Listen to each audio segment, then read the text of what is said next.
This 2022 Aussie Bundy Big Bash cricket series is proudly brought to you by Aussie Home Loans Bundaberg, G-Fit Sportswear, The Spotted Dog and Railway Hotel, Better Home Living Bundaberg, Tackle Vans, Caravans, Spares and Repairs, Moorhead Family Communities Bundaberg, Searles RV Centre, the Bundaberg Cricket Association, Triple M Bundy, and WideBayITV.com, broadcasters of the 2022 Aussie Bundy Big Bash.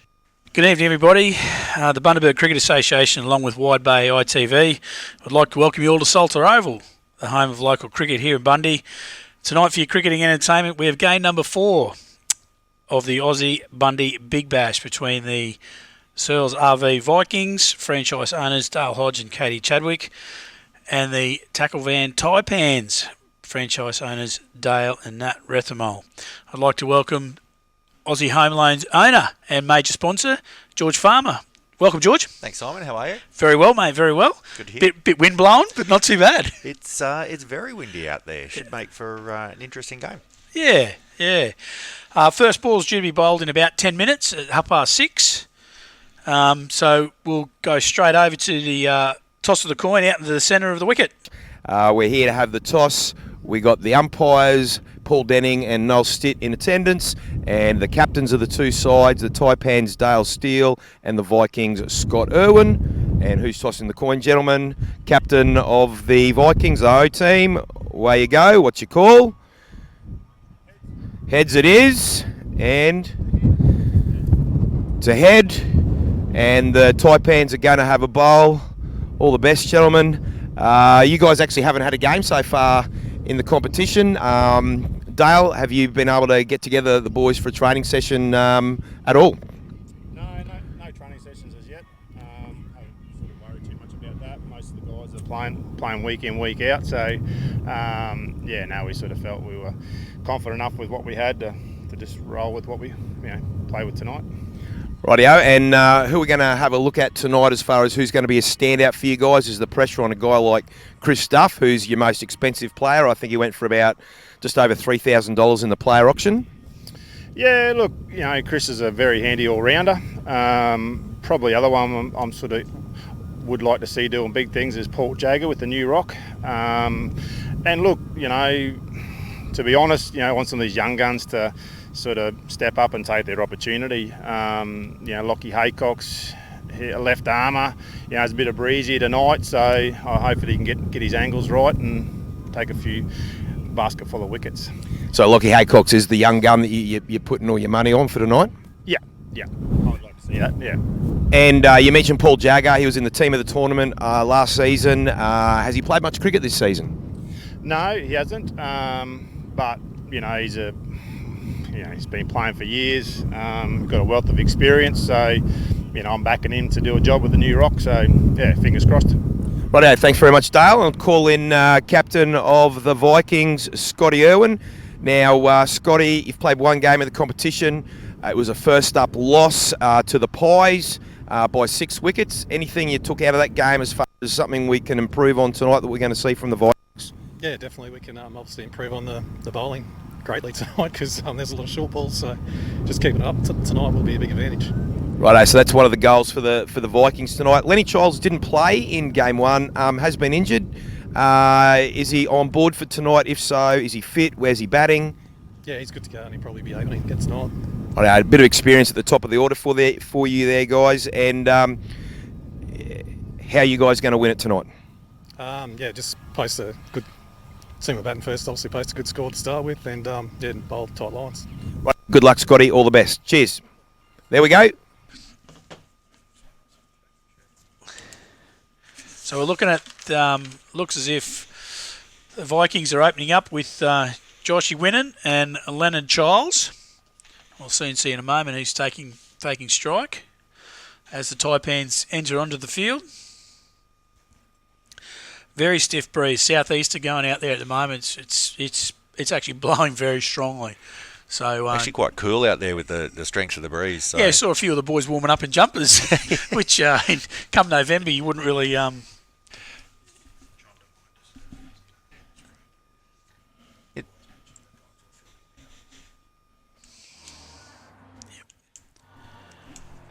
So it looks as if one of the left armers is going to get the first one from the northern end. It looks like Mitchy Waters stepping out his run-up. Should get plenty of movement bowling from that end. This will be interesting. Both the bats, maroon helmets, both righties. So One's a little bigger than the other. yes, that's true. So it looks like Josh Winnan will be on strike for the first ball. He's been in great form the last few weeks in clubland and rep cricket. Went all right in the first round too. He did. Top scored Scored one. with a 70 odd. Yeah, he's In very good nick. seeing the ball very well at the moment, which is great for the Wide Bay rep side next weekend, which I've managed to take the reins off George. So I hope he keeps making runs. He hasn't used them all up yet.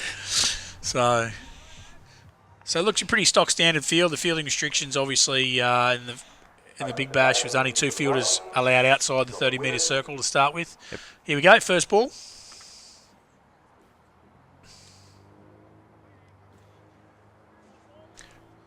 Wide down the leg side. Yeah. Stock standard loosener. Looked like it did swing a bit for Mitch. Yep. So we've got the power play for the first 4 overs. And then we've got the 2-over power surge that the batting team can call between overs 11 and 19. That's right. So gone to the first 6, isn't it? They fall in line with the Big Bash. So they can choose their power play after the 11th over in the back end of the innings, I think it is, these days. Yep. So Mitch has hit his target in his second ball. So Nice adjustment there. I'll be very interested to see how Josh bats with, he'll play, I think, an anchor role. He'll play the anchor role, I would think, and Lenny will probably go hard early. Full banger. Not Didn't entirely get it sure. away. Not entirely sure Joshy knows how to play the anchor role. He's the sort of batsman that needs to give himself time to get set, and once he gets set, he's obviously very hard to get out. Yeah. He's batting very well, but these are going to be tough conditions, I think, for bat and ball, to be honest, tonight. The wicket certainly looks flat and hard, but just the windy conditions. So we've got our field setting down there. It looks as if it's fairly standard. It's got a square leg, mid-wicket, mid-on, obviously the bowler, mid-off, cover, point, gully. Got a slip in for Mitch, which is good, swinging the ball around. And then Luke Solano's got the gloves behind the stumps. Josh, he's gone hard early there. Straight down the ground. Oh, they got a deep fielder as well, deep long on. Down the long off down there. Didn't see him through the screen. So single, Josh is off the mark.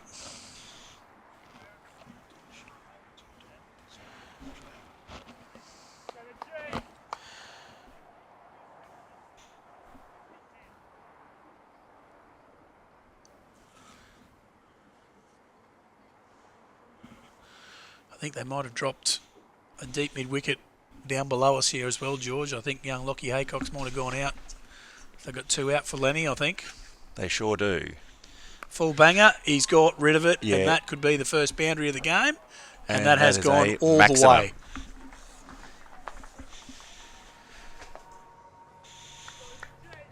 Bit strange after last week's game. Not 1 6 hit. It's taken 4 balls. And Lenny's dispatched it. Very nonchalantly.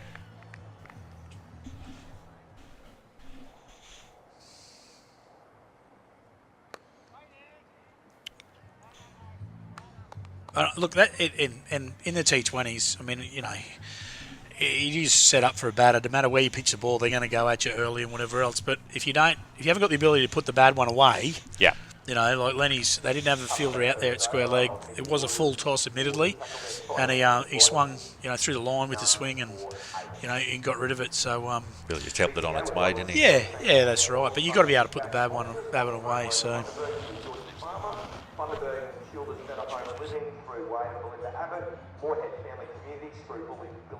There's one name across our region that's synonymous with all things hospitality, Rum City Foods. And with more than 50 staff and 4,500 square metres under one roof, Rum City Foods stocks everything. They've got the lot. Paul's Milk, frozen products, packaged foods, dairy, bakery, drinks, chemicals, and all the hospitality packaging you need. Rum City Foods are a proud member of Countrywide Australasia. Find them at rumcityfoods.com.au or at their massive new premises on Commercial Street, Bundaberg.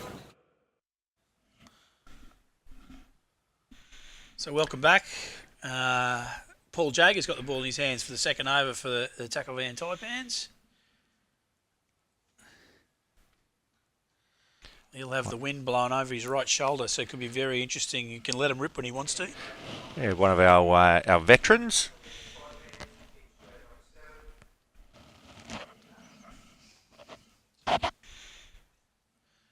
He's another one that's been poached from the Pies from last year, Premiership Pies in the auction.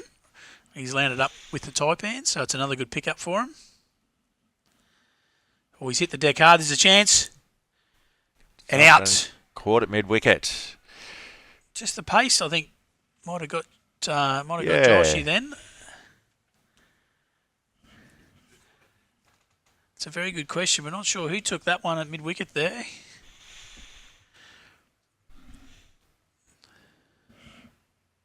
Big wicket there, though. It is a big wicket early on. I mean, he's a steady influence and a really good bat. So, as we were saying, been in very good touch lately. So it'll be interesting to see whether that changes the way Lenny bats now in these 4 overs. But it looks like the skipper's walking out into the middle. I think Scotty would be coming in next. Scotty Irwin.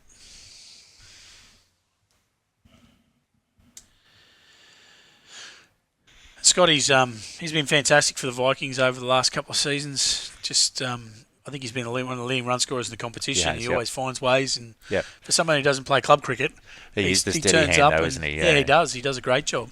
Just rotates a strike and values his wicket. So you'd think that'd still give Lenny Childs opportunity to have a bit of a swing. So it'll be interesting to see. Left-hander as well, so bit of pressure back on the bowlers.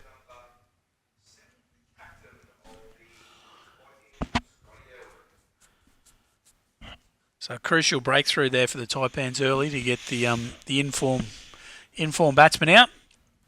We'll see what Scotty can do. His first hit for the season in the Big Bash. Or second, sorry. Vikings have played a game. Oh, well bowled. This looked like a pretty good shout. The bowler's, he's run all the way down there. I think he might have just had a little chat in the air. If you've got a bat, mate, you might as well use it. Yeah.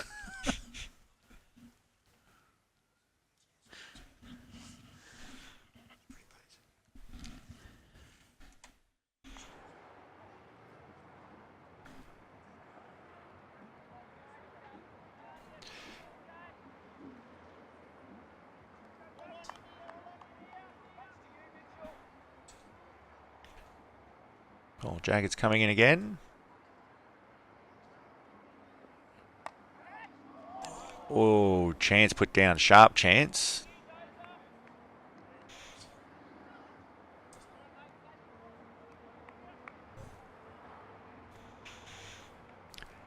Looks like he's generating some pretty good pace there, Paul. Yeah, look, he's renowned for his pace, George. He bowled an exceptionally quick spell in one of the early games last year. I think he took 4 or 5 for. In his day, he was express. It doesn't look like he might have shortened the run up a bit, but he hasn't lost too much of his pace, especially on conditions like this. Yep. He'd love having the wind at his back. I was going to say, wind at his back over his shoulder, sort of helping a bit of movement. Yeah. I think he would have, as a senior statesman, would have said, "I am not bowling into this breeze." I'm not sure he'd have made it to the crease. No. It'd be interesting to see. I know that the Taipans have got Chris Duff on the side. It'd be interesting to see how he uses the breeze tonight with his spinners. So they've got plenty of bowling options. The Taipans. They've probably got Dean Krebs is out there, young Ollie Bogue, Lockie Haycox.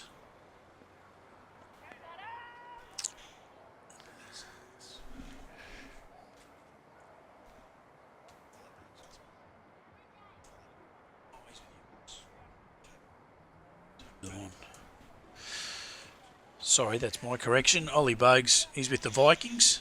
I should have said Toby Lamont's there, Matty Parker, a couple of their young guns as well. So it's actually hard to see with some of the numbers on the shirts from here. It's well played.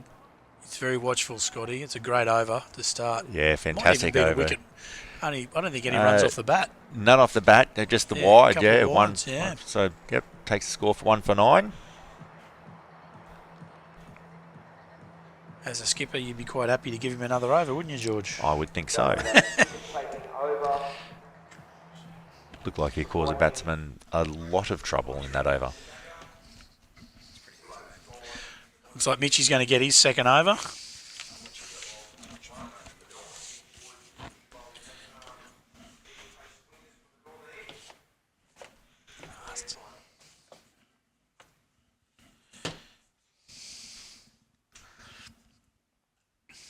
Got on the front foot early then, Lenny, and just pushed it. Should be 2 there. Yeah. Looks young Toby Lamont, well fielded. It's great having these young kids run around. I know a few of the older statesmen out there, you just watch them and they run hard, can throw hard. The guys that want to go from first slip to first slip.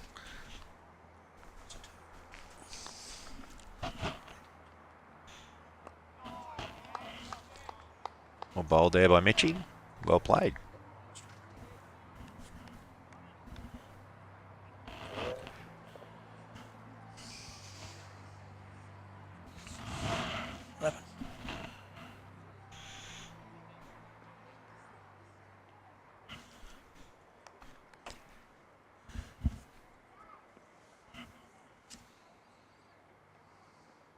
Short. Oh, just wide a gully. That could go all the way. No, well chased down into the breeze. Yep. Only a couple.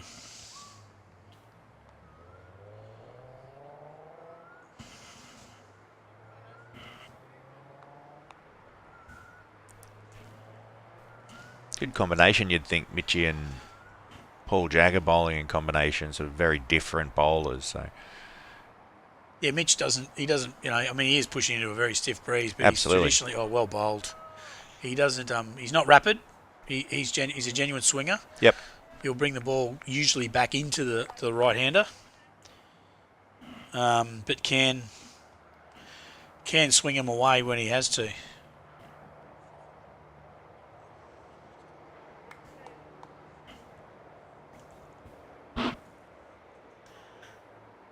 Okay, looks like Lucky Solano's put the helmet on and moved up to the stumps, trying to keep the batsman in his crease so he doesn't move around. Quite often you tend to see the top order batsman, if the ball's swinging around to try and progress down the wicket, negates the swing. Yep. As we just saw Lenny do for a couple of deliveries. But good strategy from the keeper. He's pretty confident that he's up to the stumps and can handle it up there. Well taken. Yep.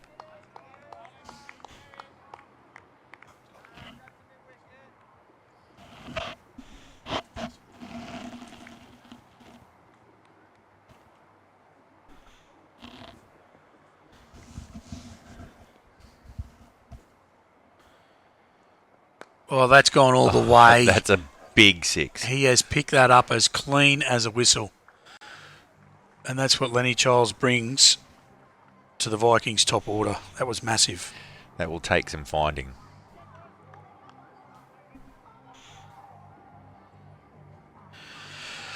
And that ends the over. Yeah. Yep.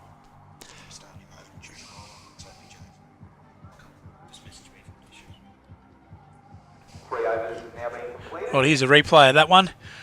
Mitchie's pitched it up. Very much premeditated. Lenny's kept the pose. He loved the look of that straight. It was in his slot. And he's absolutely smoked it. Knew straight off the bat, didn't he? And it helps that you hit with the wind that way too. Oh, true. So that will be actually quite interesting to see how these two batsmen milk the breeze with the righty and the lefty out there. So Lenny was hitting with the breeze. So you're getting any piece of that, it's going to fly to the boundary.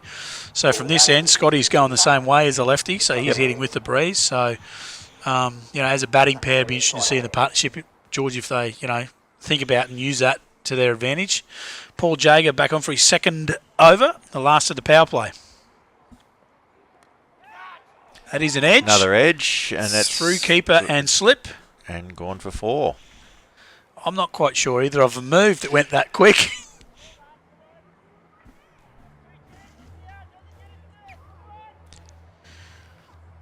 Scotty Irwin, he was struggling. He's gone off the mark there. He's he's having a hard time against Paul there, so he'd be happy to get off the mark though. Every boundary counts, mate, doesn't it? Don't have to draw pictures. No, that's right.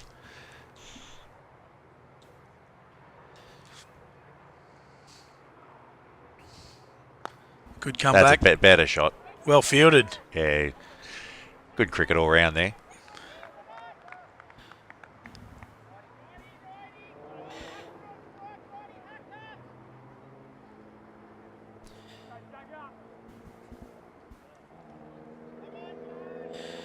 I think Lenny's only faced 1 or 2 balls from Jagger so far, so anything could happen here, couldn't it? Yeah. The way Lenny does, he likes to hit, straight or to the leg side down cow corner straight, but that means he'd be hitting into a very stiff breeze. And at Jagger's, at his pace, and we saw how Joshy Winan got out trying to do that exact same thing. So this could be a good contest.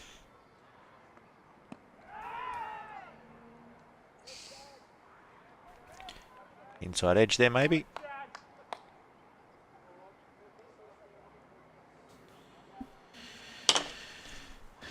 What's your 4 over power play ideal go-to score, runs and wickets, George?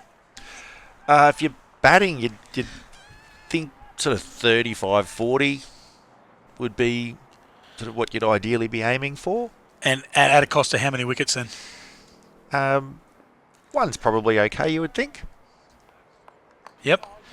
So the wickets are fine for the Vikings at the moment, but they could do with a couple extra runs on the board. 10 or 15 short, probably, of what you would consider a par score on a pitch that looks to be pretty solid and pretty quick outfield. Yeah. And I mean, the conditions obviously do play a factor in that as well. And, wickets, if you lose wickets, obviously slows the run rate down. True. But I think it's really important too that it's a wide there from Jagger. Yep. I think it's really important that obviously the batsman, and I know people say, yes, it's a T20 and you don't have a lot of time, but you've got to get yourself set. You can't. It's so hard just to go from ball one. I mean, you see these elite cricketers, and Stoinis has knocked the other week. He just went from ball one. And if you're seeing it well, you're just seeing it well, and away you go. But I'm not sure Lenny would agree with you. He no. hit 6 off his first bill. Well, that's true. That's true. And if you've got a good true deck and you're confident enough, looks like another wide. But yeah, I as a former bat, as yourself, no matter what format, you've just got to give yourself a chance to get a look at what's coming at you. And I suppose that's part of the strategy with T20 cricket too. In the bowling side, don't let the batsman get settled. Yeah, keep throwing up options at them. Well, you see them in the Big Bash in the IPL now. That bowlers have developed dozens of different deliveries and they're changing fields every ball nowadays. So they've got a field placing for a particular individual delivery that they're going to bowl. So it's all part of that, keeping pressure on the batsman. Yeah, and keeping the batsman thinking. Yep. They can't. As soon as the batsmen get settled and get comfortable, that's when they can play their shots. And once they get started, they'll just keep going, especially in this format. So, it's nearly better to be inconsistent during an over than being consistent in T20 cricket, not giving them the same thing over and over and over. It's interesting. I was just saying that bowlers these days have all these different deliveries and field placings for those particular deliveries. When they set that field, the batsman then knows what it is that they're going to bowl. So, so almost counterproductive. We'll just throw to a quick break, and we'll be back in a sec. Your local battery or appliance specialists. With everything from fridges and laundry to TV, small appliances and much more. Plus, with a range of payment options available, you can buy now and pay later. Go local. That's better. Your foot's different, so your best shoe isn't the same as someone else's. Getting the right shoe makes all the difference. It means less pain, better movement, less fatigue and less injury. At FootMotion, our experienced and caring team use the latest technology to match your unique fit and movement to the right shoe. Whether it's for work, running, school or walking, we're here for the whole family. Don't compromise. Experience FootMotion today. Welcome back. We'll change a bowl with Dean Krebs. Good shot. Good shot there. That's his bread and butter. He has absolutely smoked that, Scotty. Cut that for 4. That is a lovely shot. He really likes that area. Didn't overplay it. Just picked his gap well. Yep. Very quick outfield. Salters at the Just moment. well placed and Yeah. I think that that'll just get his confidence. You know, he snicked that early one through the cordon and that, but that one certainly looked like it came off the middle, so that'll do his confidence a world of good. Absolutely. This first couple of overs from Paul Jagger have been very good. Only 5 runs off the bat, and 4 of those was an edge. 3 slips. So Yeah, the power play is 26, 1 for 26 off the 4 overs power play, so you'd probably give that 7 out of 10. Yeah. Power play's now ended, so Taipans can spread the field a little, although they don't appear to have gone too hard. So the power play, obviously, as George mentioned, once it finishes, you're allowed up to five fielders outside the 30-metre circle until the batting team calls the power surge of 2 overs, and that can only be happening after the 10th over of the innings. So only the one fielder outside the circle right now for Scotty Irwin, and that's down at long on.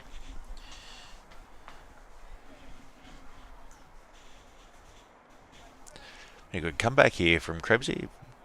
Yeah, look, Loosener, he went for 4 on the first ball, and one of the attributes for Dean is he hits that good area as a line of length, very hard to come forward to or play back. You know, he hits a really good area. So I'm not surprised that he's onto it straight away. You know, it'll just be a matter of the batsman taking the bowlers on. You know, into what aspect? Targeting. They always talk about targeting different guys, and I wouldn't be surprised if they try and target maybe a couple of the young bowlers out of the group, just purely for the inexperience. Quick single. That's well judged and well run. be interesting to see if they try and take on Chris Duff if he gets a bowl. I think that can go either way, that one. Yeah, something tells me Duffy won't probably bowl so that they're hitting into the breeze, but as we say, there's a lefty and a righty out there, so he might not have a choice. So, but that's not a bad first over from Krebsy, only 5 off it. Yep. Takes the score to 31 after 5 overs, so about a run a ball. And look, that's probably not a bad thing, you know, going in a run a ball with wickets in the shed to get it to that 13th or 14th over. Yeah, that's it. And then it's on for young and old. We've got Paul Jagger to continue. That's a great shot. Yeah. Scotty Irwin has absolutely creased that. His stock shot straight through. Yeah. Cover point. Isn't it amazing? He sort of looked all at sea, all innings. He got that one wide one from Krebsy last over. Hit that for 4, and he looks a different batsman now. That was a fantastic shot. Yeah. Really leant back on it, timed it beautifully.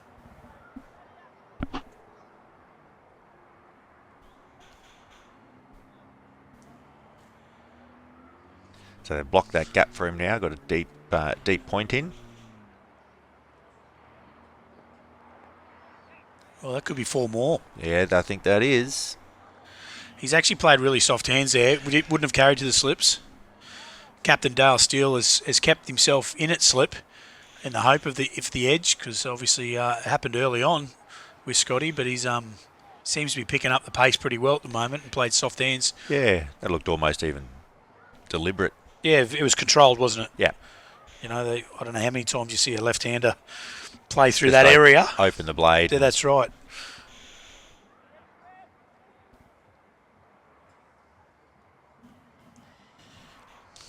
Dale Steele's made the adjustment there, just gone a little wider.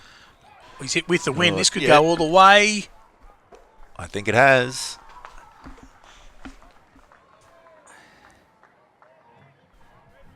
They're not quite sure. The umpires are very close. Still conversing. Here's the replay. Jagger's dropped it in short.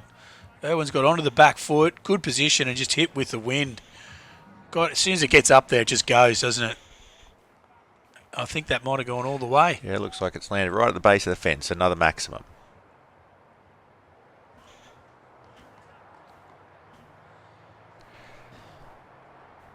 One too many overs for Jagger, you think?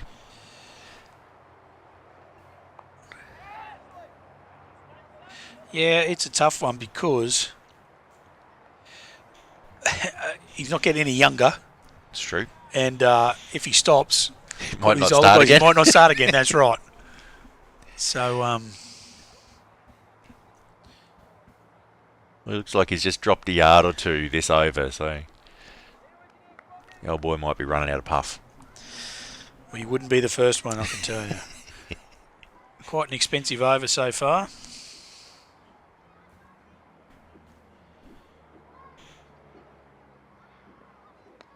That's it. It's come forward then, Lenny. There's a nice that's gap going to there. go for 4-2. It is a very, very quick outfield. He didn't look like he got much on that. No. Just tucked it around the corner, really, Yeah. didn't he?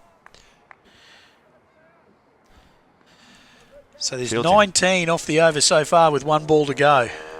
Best over for the Vikings Yes, by a long way, isn't it? by some margin, yeah. Yeah. And isn't it interesting? It's come straight after the power play's finished. So Yeah. the field's spread, but yet the Just batsmen are not- finding the gaps. Not trying to overhit it. No.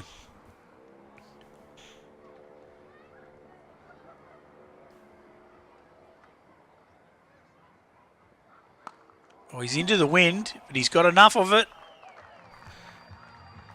That's actually a big hit.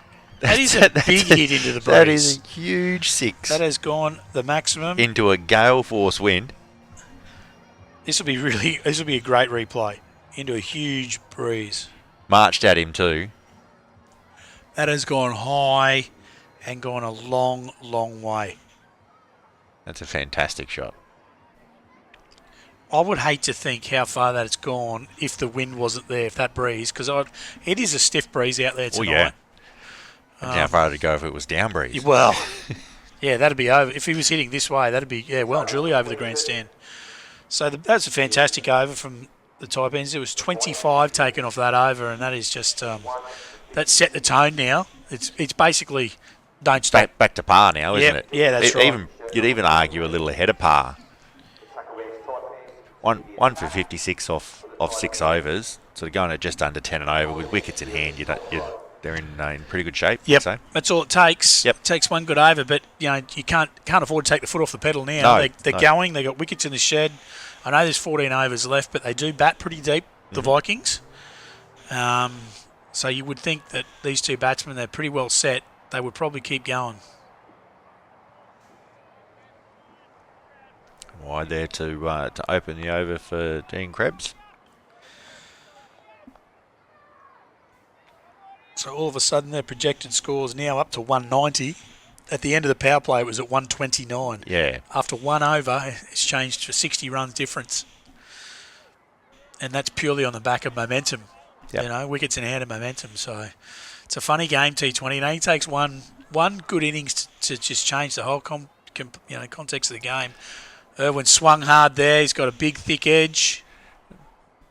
One good innings and a little bit of luck. And that has gone all the way to the fence as well. Gone for 4.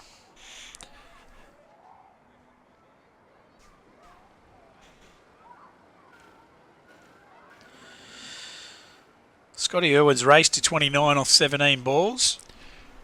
And he could barely lay a bat on it to begin with. Yeah, that's right. His first probably 8 or 9 deliveries. I think he was 1 or 2. Yep. Then he snicked and then he hit that cut shot and he was away. So He's actually passed Lenny. Lenny's 26 off 14.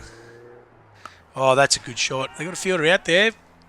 Hasn't got a good enough of it and well taken. Yeah, good Young catch Toby there. Lamond. Great catch.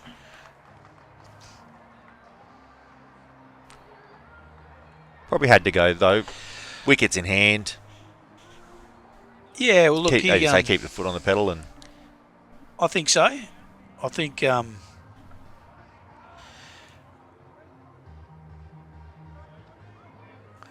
he didn't have much choice, George. You know, he's got away with them. You know, he's hitting the ball well, got away with a few edges and that, and he knows Lenny's seen him pretty well. So, yeah, you know, I think it was the right thing to do to try and keep the run rate going. We'll just see the new batsman is coming in straight after the break. Ensure your caravan is ready for your next adventure with Tackle Bands. Tackle Bands have a fully equipped workshop facility run by trade qualified technicians and mechanics. The team carry out repairs and installations on all types of caravans, RVs and trailers, and no job is too big or too small. Insurance repairs are their specialty. Tackle Bands are authorised and certified repairers for all major insurance providers. So, when you need quality service from professionals you can trust, see Dale and the team at Tackle Bands, to Calvin Street, Bundaberg. Hi, AJ here, the host of Wide Bay ITV's music show called The Music Scene.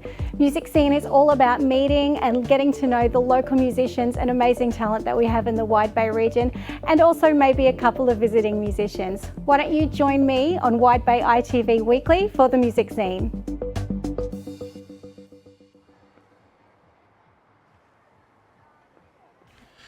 Welcome back. Oh, I was about to say, new batsman to the crease is Eric Peterson. New batsman to the crease was Eric Peterson. For the first ball of Dean Krebs on the money, he's gone straight through him.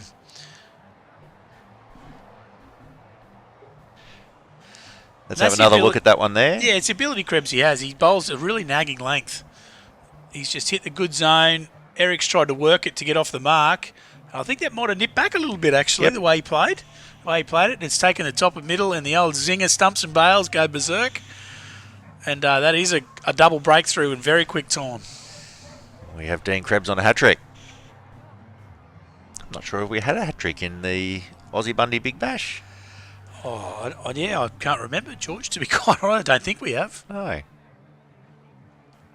There is always a first, that's very true. And here we were saying not even 3 balls ago that they were going berserko, 1 for 60 odd, and they've lost 2 quick ones, and it just stems the flow really fast for the batting side. It was 3 balls ago saying that the Vikings were on top, and how quickly things change. And they just cannot afford to lose now with 14 overs, better part of 14 overs. Cannot lose another one, at least for the next 3 or 4 overs. No. Looks like Trent Seeds has come in to take strike on the hat-trick ball. No matter what type of batsman you are, if you're walking out to a hat-trick ball, it's always nervous. Haven't changed the field, but Dale Steele, the skipper, kept the field as it is. Well bowled. Beat the edge too. Great delivery, Dean Krebs. That looked like a very nervous stroke.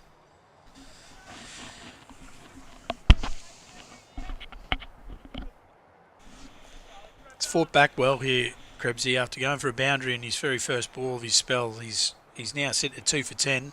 Yeah. Seeds unconvincing, especially with the player back there. Flat batted out to long off. Grabs a single.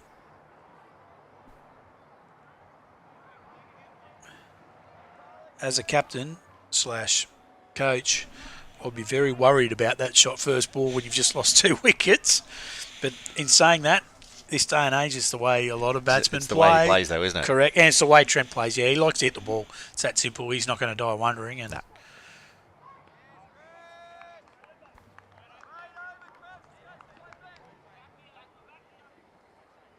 that ends a very, very good over from absolutely. From Krebsy. 2 for 5 off that over. Takes the score to 3 for 62 after 7 overs. And I would say the game is very evenly poised right now. Interesting to see the change in approach there on that last delivery from for Lenny. Just shouldered arms, let it through. No need to have a swing. Particularly the way he's been striking the ball. Absolutely. You know, when you got wickets in the shed and you got another guy at the other end that's going okay, he wouldn't have played a dot ball then. No. he would have tried to hit it through a gap or at least tried to milk a single. Yep. A good bit of awareness from him to sort of just let that one go. Yeah. That's right. Change of bowler from the southern end. And here's my man, young left arm young gun, Lockie Haycox. Tends to bowl, swings the ball. So I'll be very interested to see how he utilises the breeze. But I'll be very interested to see how he goes against two strong men that will go at him. He has played a fair bit of first grade in the last 12 months, Lockie, so he can certainly handle himself. Yep, Trent looked a little late on that, so maybe just beaten for pace a little. Well bowled. Got a sweeper down there, so just a single. But same again there, the stroke just sort of looked a little late on it. Yeah, well, we said it earlier, didn't we, that you've really got to get yourself used to the pace of the pitch. Absolutely, yep. To play your shots, no matter who's coming at you. I mean, Lockie's a variety. He's another left armour. It's the one thing I think the Taipans do have is quite a lot of variety and versatility in their bowling attack. We still haven't seen any spin yet. With Chris Duff likely to get some overs. That's a lovely shot. That's that is a great 4 runs. shot. That has absolutely been smoked. Straight through cover point. That was a lovely shot. That sort of square drive shot you don't see a lot of. Fantastic shot. No, that was your classical cricket shot, wasn't it? It was there. I mean, whether he would have played that in a 50-over game or even a 3-day game, but because of the circumstances, you're playing those shots, and if you can bat, you can generally play those shots no matter what, so you're just playing in the context. Quick single, would have been close. He was a bit slow to get started. He was on the treaty early, Lenny, when Trent called him through, but he got there. I think if there was a direct hit, I think he might have been in trouble.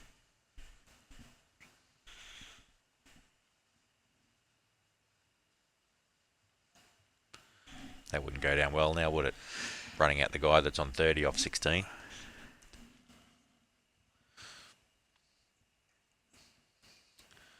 It's well bowled from young Haycox. Yep. He seems to have zoned in pretty well in his spell here straight up. Helped the Wide Bay Tabs to their first win last Sunday. He got a good 30-odd batting lower down the order to get the team to a reasonable score, and they managed to defend it. So he's in a bit of form with bat and ball, I think, Lachlan, at the moment. Nice shot from Seeds, just a punch down the ground for one. I was just saying, it'd be interesting to see how he goes against two strong guys that hit the ball hard. Even the ball that went for 4 wasn't a bad ball. No, it was a good cricket shot, wasn't it? Yeah, if anything, just gave him a bit too much width. Yep. And Lenny played a fantastic shot. But look, I mean, there was only 7 off that over. That's not a bad over to start. Yep.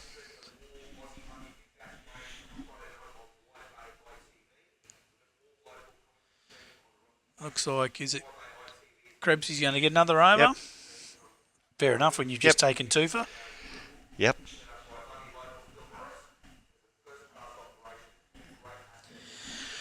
So 8 overs, 3 for 69.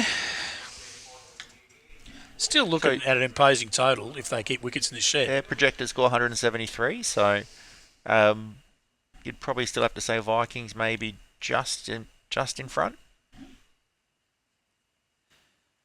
Seeds down the track, big swing. It's the way he plays. Yep. Provides entertainment if he gets going, that's for sure. Absolutely. Can hit the ball a very long way. Can hit the ball a long way. So has the field spread for him?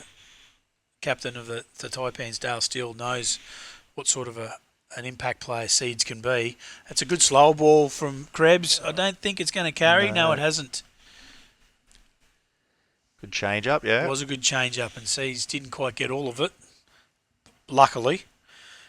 So just punched, lofted shot down the ground for a single. Yeah, I think now looks like the Taipan skipper's more about conserving runs. He's got the field spread quite a lot. Childs, he's got every piece of that. That should go for 6. I think that's... He has hit that flat with the breeze. Gone all the way. And that has gone all the way. That was very flat.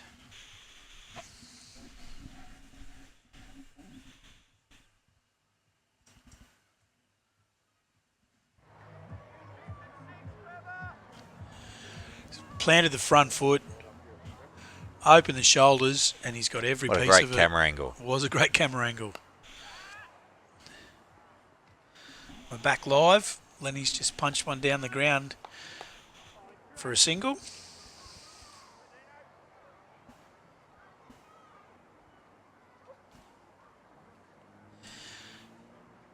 Yeah, I think he's a smart enough cricketer to know he's hitting with the breeze, and anything you get it in the air slightly is just, I mean, he swings hard as well. Well struck and very well fielded. Well fielded, yeah. He's done well. Good cricket all round. You always hear, the commentators at the next level saying, it's a step and hit. Yep. And you can see that Lenny in that last shot just opened the front leg, Absolutely. take a big stride down there and just swung through the line. Planted the foot and just,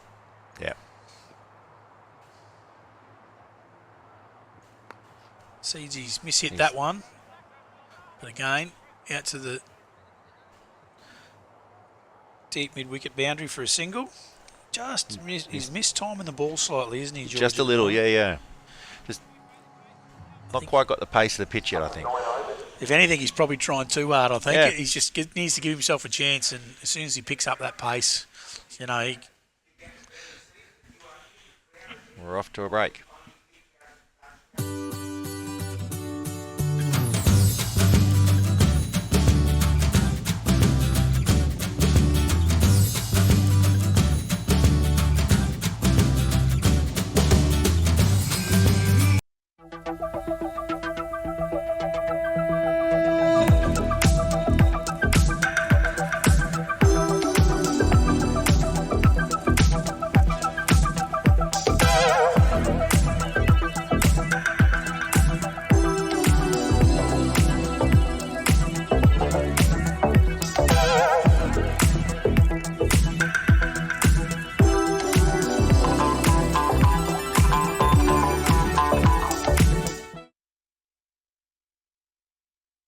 Welcome back to the 10th over. Lockie Haycox from the Southern End bowling his second over. First ball was a dot.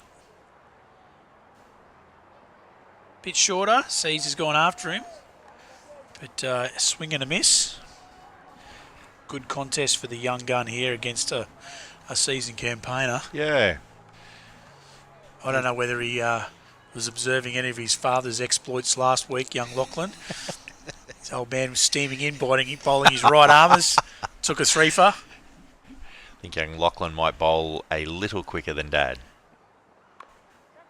Well bowled, Seeds getting off strike. That's a smart option. I mean, he's not timing it well yet. He's got to get up the other end and let Lenny do his thing. Spot on.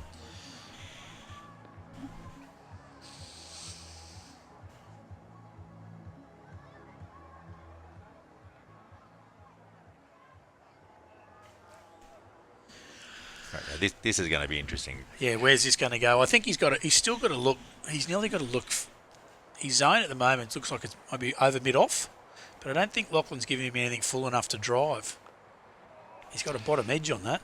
Chop one down to bounce it over the wicketkeeper. Should be a couple there. No.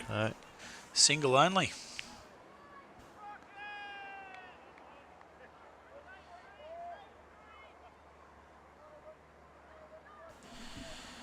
It's a good over, two off it. This is key for these young fellas now to get out of this over, without a boundary. Only two off the over so far. Yep. He's got to be really smart. Well, his first over was good. So straight. Has he hit it well enough? No, short again of the fielder. But he looked like he hit that one better, right. Seedsy. He did, yeah. Only three off the over with one to come. But you are bowling to an informed bat who was hitting him very well. So I noticed Batsman's going at nearly 200. Captain Steele, has given a lot of protection for Lockie to finish this over off. Batsman's come down, well bowled. Full and wide. Very well executed. Good over. Only three off the over. What a great way to finish the over off there. So at the halfway mark, 3 for 81 after 10 overs. You'd probably call that a pass? Yeah, I do. If for me as a coach of a side, I'd be very happy to be 3 for 80 with 10 overs, knowing you've got at least one informed set batsman out there that's hitting the ball pretty cleanly. You'd like to think you've probably got 3 or 4 more good hitters to come. Yep. So if these two can probably get to the 14 over mark, at going at 8 and over, 7 or 8 and over, then the foot can go down and then anything can happen then. So looks like we've got Dean Krebs back, continuing in his third over with a single to Seeds, down to third man. Another missed strike is just out of touch a little, it looks. Yeah, 8 off 15. It's very unlike Trent Seeds at the moment. Like I said, I'm just... as soon as he gets one clean one away, I think everything will change. And the benefit, or the upside is in this format of the game, and that's high. It's a toe ender, but I think he's got enough of it. And that has gone all the way. Picked the slower ball beautifully, did Lenny Childs. Didn't get all of it. It looked like very low on the bat. Did. Just have a look at this and see how... see where he's got this on the bat. It's definitely a slow ball. Krebsy's rolled that out. It did was right off the toe, but just right taking advantage of the wind, isn't he? Yep, he's hitting with the wind there, and that's just got enough height that has absolutely flown the fence. $1,000 or potentially $1,000 for any of the kids out there to catch any of those too. They go into the draw for 1,000 if you can catch a 6. So Lenny's hit, I think he must have hit 4, at least 4 now, I think. Yep.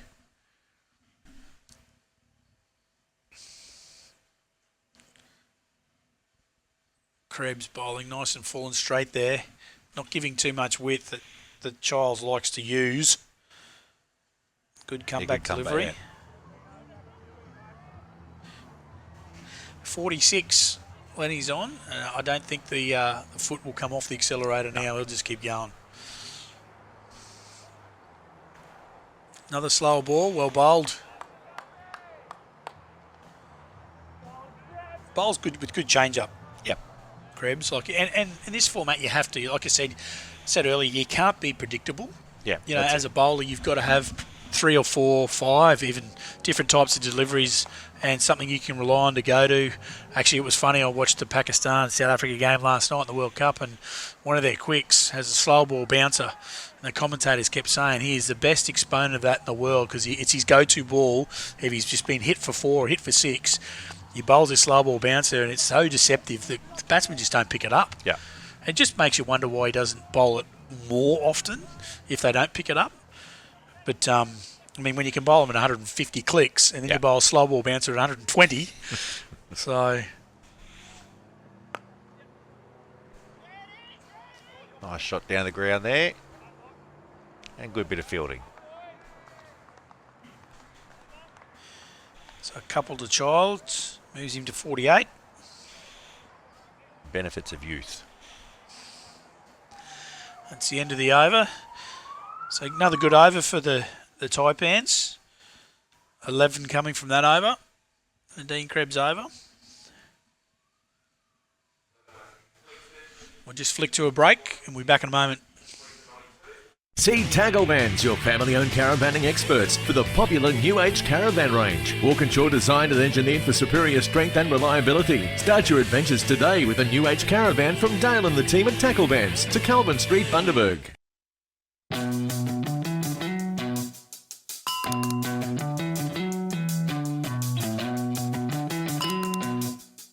Chemist Warehouse is making shopping more convenient with its new Click and Collect service. Just tap to order items online. And it's ready for pickup within just 4 hours. Click and Collect. Try it today.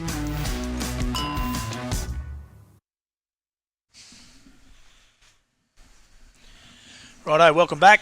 Got to change a bowler from the southern end. The Taipan spinners coming into the attack. Chris Duff, the new recruit.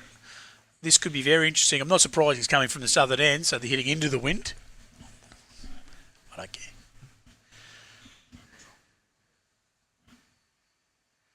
I think this might help Seeds a little bit because he was struggling with a bit of pace on the ball. Yeah, interesting move because as you say, it has been really struggling to get it away, so I think you'd actually be quite happy to see the change. Whereas I think Childs will be exactly the opposite. He's loving the pace on the ball. So this will be a good contest. Well, there you go, straight away. He's taken away from his swinging arc and he's tried to play a little dinky sweep or lap, making the batsman change their mind. Well, as a bowler, that's what you're trying to do, isn't it? Well, and Duff's a very, very smart bowler. Just changed his pace up a lot. Tends not to spin it a great deal. He's not a heavy, rev bowler, but will change his pace quite a lot and flight. And in the windy conditions, this will suit him, down to the ground.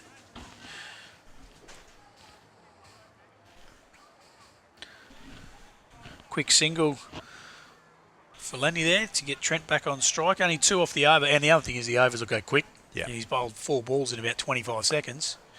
Drive straight, Trent, for a single down the ground. Well, the best one he's hit all day.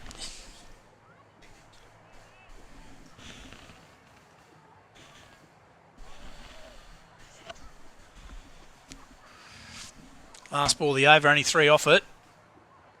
Premeditated, got away with it. For another single, 4 runs off the over. Great first over from the Taipan spinner. Nice over there from Chris Duff, and I think we're up for a change in the commentary. Changing the commentary? Taipan's owner, Dale Rathamel's going to be joining for the next over.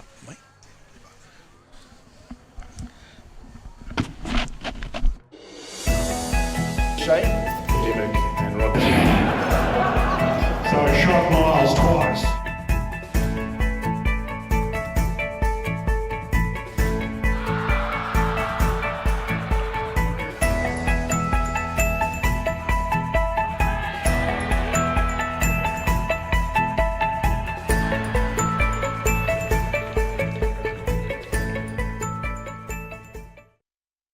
Time out! You are busy, but your foot pain is slowing you down. The experienced team at Hinkler Podiatry are passionate, outcome-driven, and use the latest treatments to get you back on your feet fast. Call Time Out on your foot pain with Hinkler Podiatry.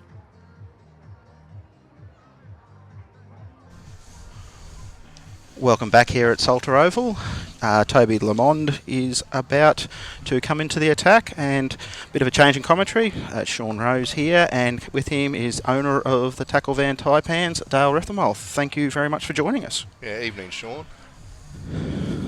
So it's been a pretty exciting night. It's been good to see some sixes.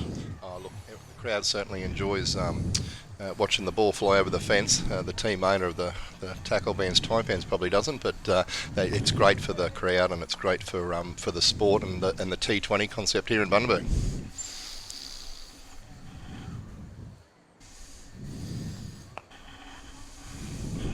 So it looks like tonight from pretty much ball ones, the Vikings have just gone at it. Yeah, well, we've got a pretty extensive bowling lineup, and they've certainly taken us on head on, and good on them too. So, but really like this young kid, Toby Lamont. He's got a real level head on him. Things won't get to him here, I don't think. It's been hit out. Is it caught? Yeah, they got him. Looks like it's been taken by, is that Lockie Haycock's back here? Yep, Lockie Haycock's another good young gun that we've got here. Played with us last year. Got a replay just about to come up of that catch.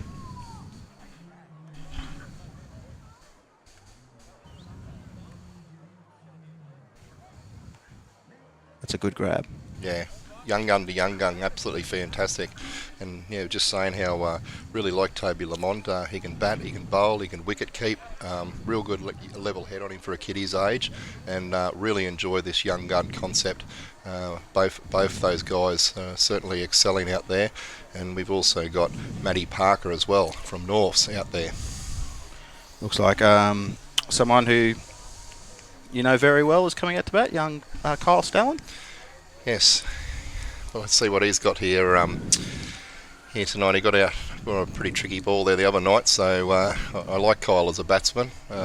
We would like to got him on our side this year, but he got bitted up a fair bit there, so he was certainly on our list of players that we'd like to try and get. So, but we couldn't buy everyone, and he's certainly an asset to the team, especially in previous years with batting.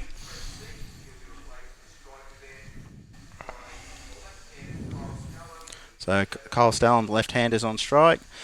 The Taipans, looks like they have 6 in the circle and 3 out. So mid-off, mid-on and cow corner. So I also believe Toby's plays representative indoor cricket too. Yeah, that's right. Like I said, things won't get to him here.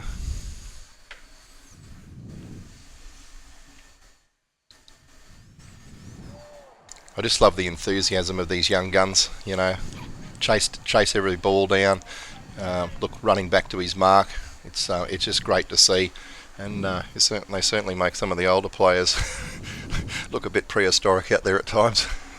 Well, I think that's a massive thing. It's also improved the fielding immensely.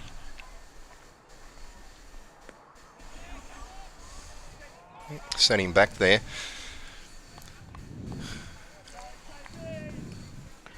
So this was the period of the game where the Vikings sort of lost their way a little bit in the first round, round 1. So hopefully at 4 for 97, they've got a really good platform with 7 overs to go. Yeah, they have, but we've got a bit of depth in our bowling, so it'll be interesting to see what the end score is here.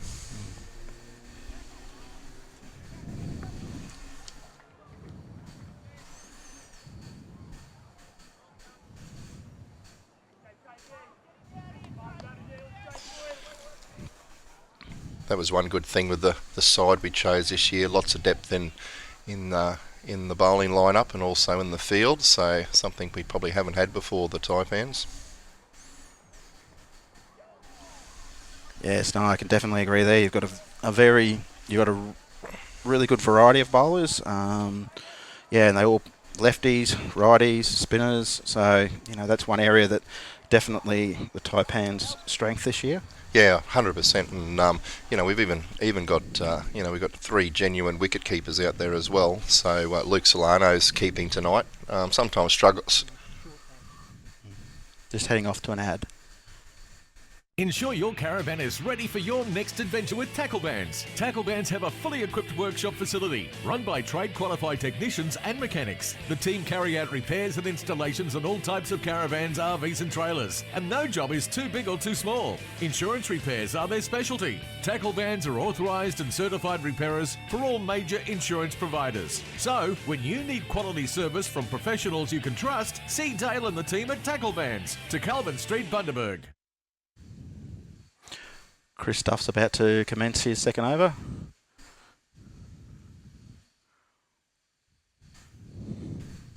Yeah, good ball that.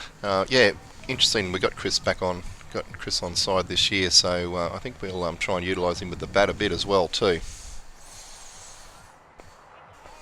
Yeah, I know he was one player that was definitely on the Vikings list. However, as I said, it was quite an interesting auction this year with the retention pick and the tactics around that. And yeah, we went with our heart with that. We retained our captain, Dale Steele. We've been very happy with Steely, and we couldn't go past Mitch Waters as our retention pick.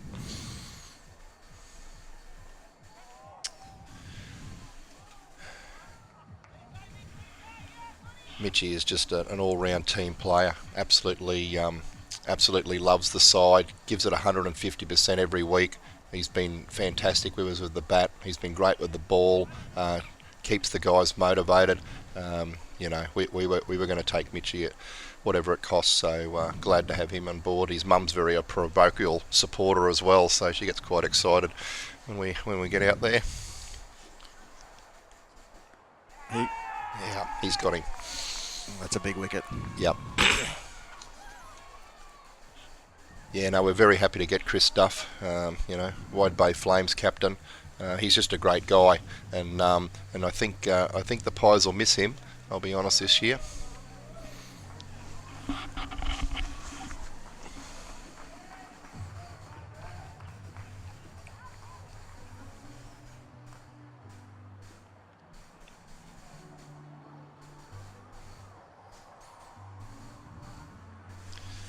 That'll give Luke a bit of confidence there as well, so getting used to the lights, so obviously a lot nicer and brighter this year. but like I was saying earlier, we've got 3 genuine wicket keepers this year. So Michael Loader is on the team, back to play for us again, and like I said earlier, Toby Lamont also can wicket keep.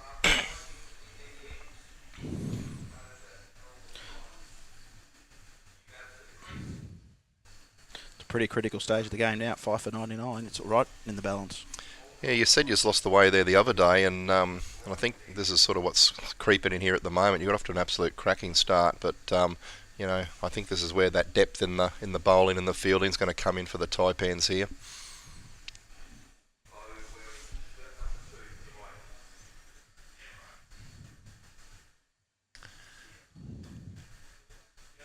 That would have done Luke a world of confidence there. I was happy to see that.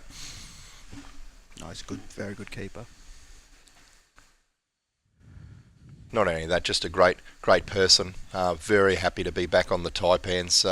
It was good to see him there before the start of the game. He was genuinely excited. He fitted in really well with the team. I get on really well with Luke, and it's great to see him back. And we've always tried to keep a bit of a core unit of really good guys, and sometimes you can't buy them all. But this is an interesting move. I think the captain's bringing himself on. I thought he might have got itchy feet. And we haven't even included him yet in the lineup of the bowlers we've been talking about. So, and that sort of gives you a bit of an idea of the depth. He was bowling first exchange for us last year, Steely. So, and we're only bringing him on now after the 14th over.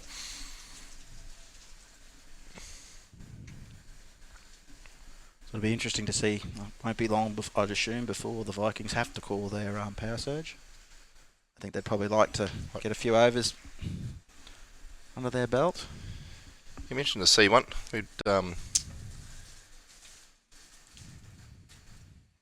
Once Kyle gets his eye, and it's always painful for the other side. So I don't think he enjoyed his first over, but he seems to be feeling a bit more at home now. Historically, he sort of likes facing Steely, so I think this will give him a bit of confidence.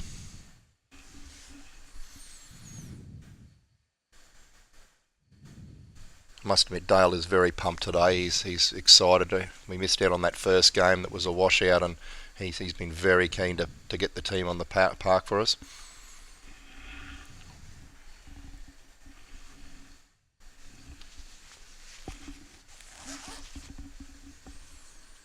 Well, it's 3 wides there.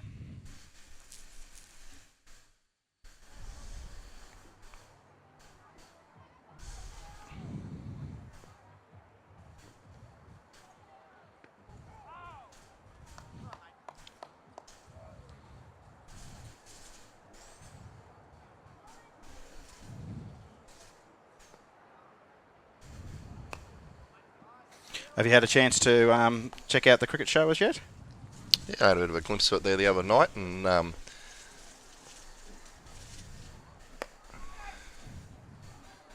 seen David Bogue sitting next to Grillsy, looking very dapper, manager, spiritual advisory officer for the Taipans. He loves being a part of it. We enjoyed Bogey when he played with us. And the great thing is he stayed on and stayed with the team. Is that going to get there, or no? It's not. I don't think. No, it didn't get there. I think they probably should have run a bit more there, the boys. Oh, they got 3. Yeah, I think there's a special guest on this week. Oh, he loves it. I think it might be his second calling, quite frankly. Probably his only opportunity where he gets to talk and doesn't try and get talked over, I guess, being a school teacher. Yeah, fair call. No, we've already had a bit of interest. I think in a few weeks' time, Michael Kasprowitz is going to be a live panel guest. Oh, fantastic. Coming up for the show. So he saw it and has reached out, and we got one of the young and up-and-coming Queensland cricketers, I think, on this week. Dialing in, so it's good it's actually creating a bit of a tension. People are watching it from around the trap, so it's good. Good to see. And David and Reese are a good combination. Yeah, they are.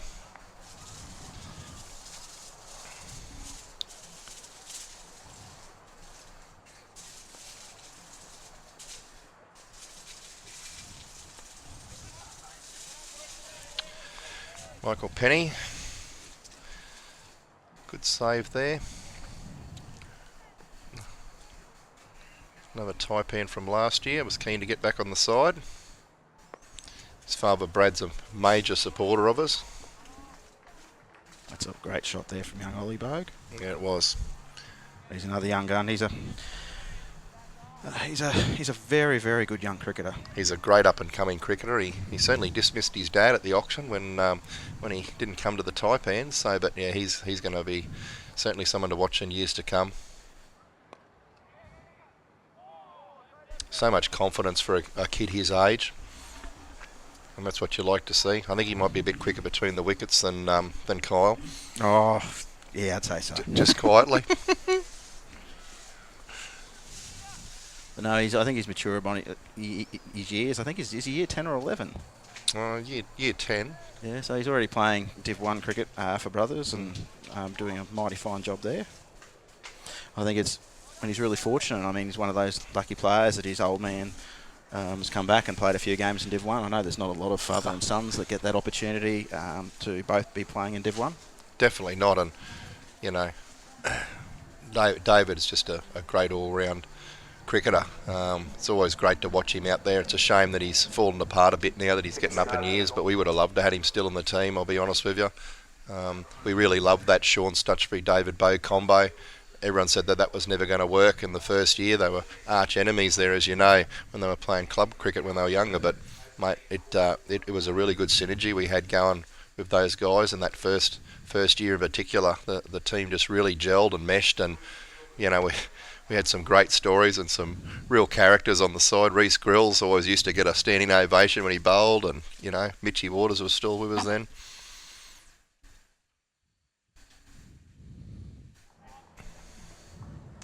Yeah, we used to love the big gorilla bowling a few fast ones down there, so yeah, the boys will be facing him tonight. He's on the Vikings this year. With working class man pumping out of the stereo. It is. He's definitely one of those guys that, you know, volunteers and puts so much into everything he sort of gets himself involved with. Yeah, 100%. He's just an all-round good guy, and you know, does wonders for the BCA here. I think I first met Reece, would be 20 years ago. I thought he was about 35 then. Yeah, well, he hasn't got any younger. It's gone a little bit flat here. It'll be interesting to see who crumbles first here. Shot. Yep. So Power Surge has been very, very interesting. So as I said, they really lost, the wheels really fell off last time for the Vikings in the Surge. So, you know, it's been a little bit quiet, but it still hasn't been too bad. Yeah, they got off to a flying start, so 5 for 121. I don't know what Steely's doing here, so, but, you know, I think they'll be pretty happy with the position where they end tonight, so we really didn't want to see them get too much more than 130, so there certainly looks like at this stage they're going to achieve that easily.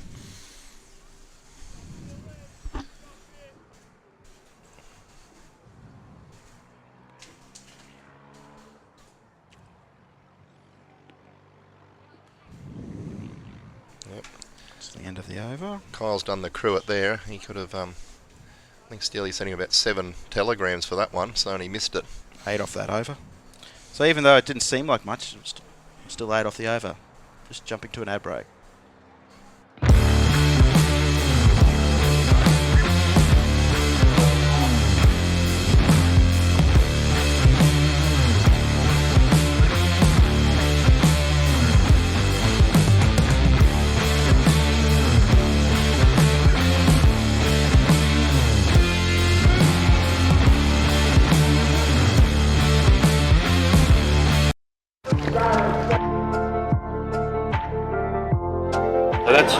That's Andrew Simon just got that not long ago.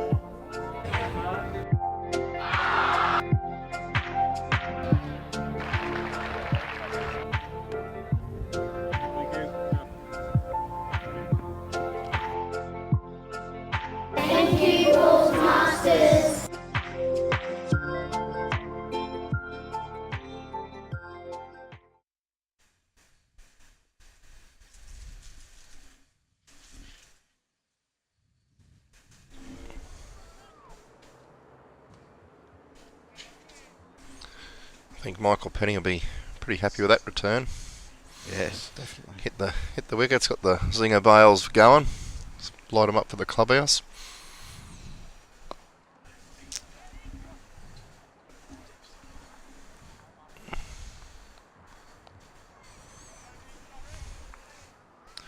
Yeah, we'll have our work cut out here tonight, I think. So.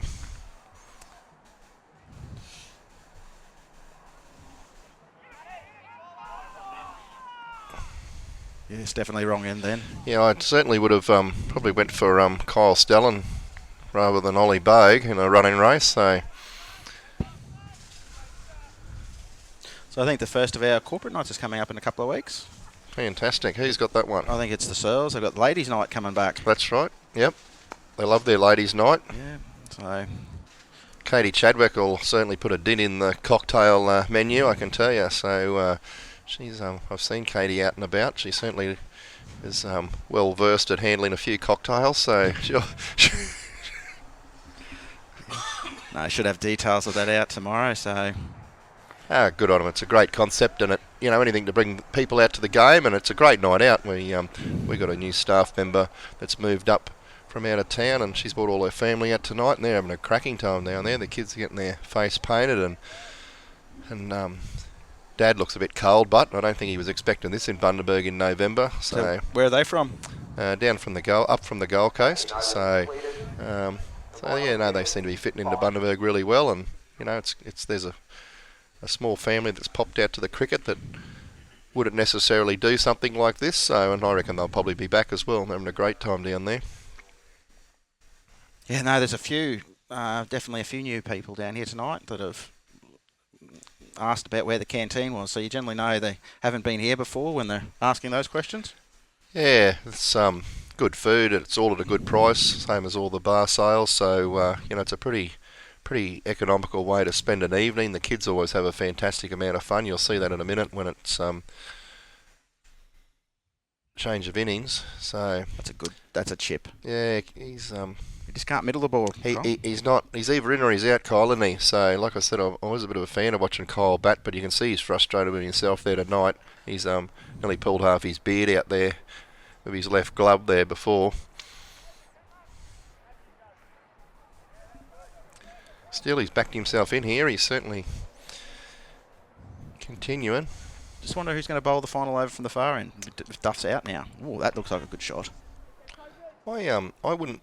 Oh, what a fantastic save! That's the beauty of these young guys. Like, yeah, it's amazing. Just the agility. Like that could be the game saver there. Just saved. We're around that score where 2 runs is crucial, and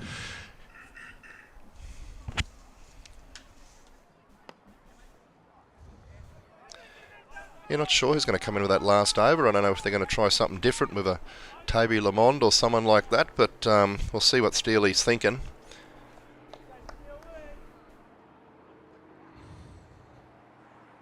I don't think he's going to bowl himself from both ends, so we can rule that out.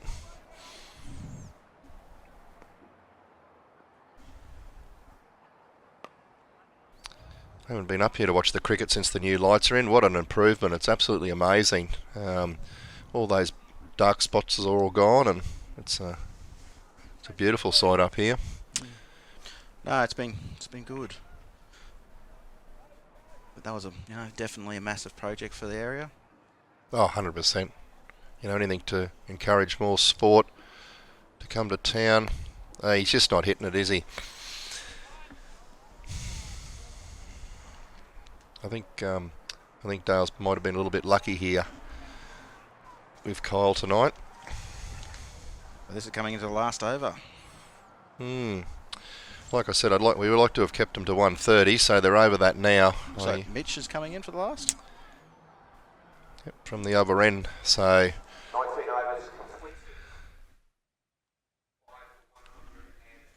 he's just so reliable, Mitch Waters. He's never really let us down with the bat or the ball, and or in the field. So he just seems to get better every year as a cricket player.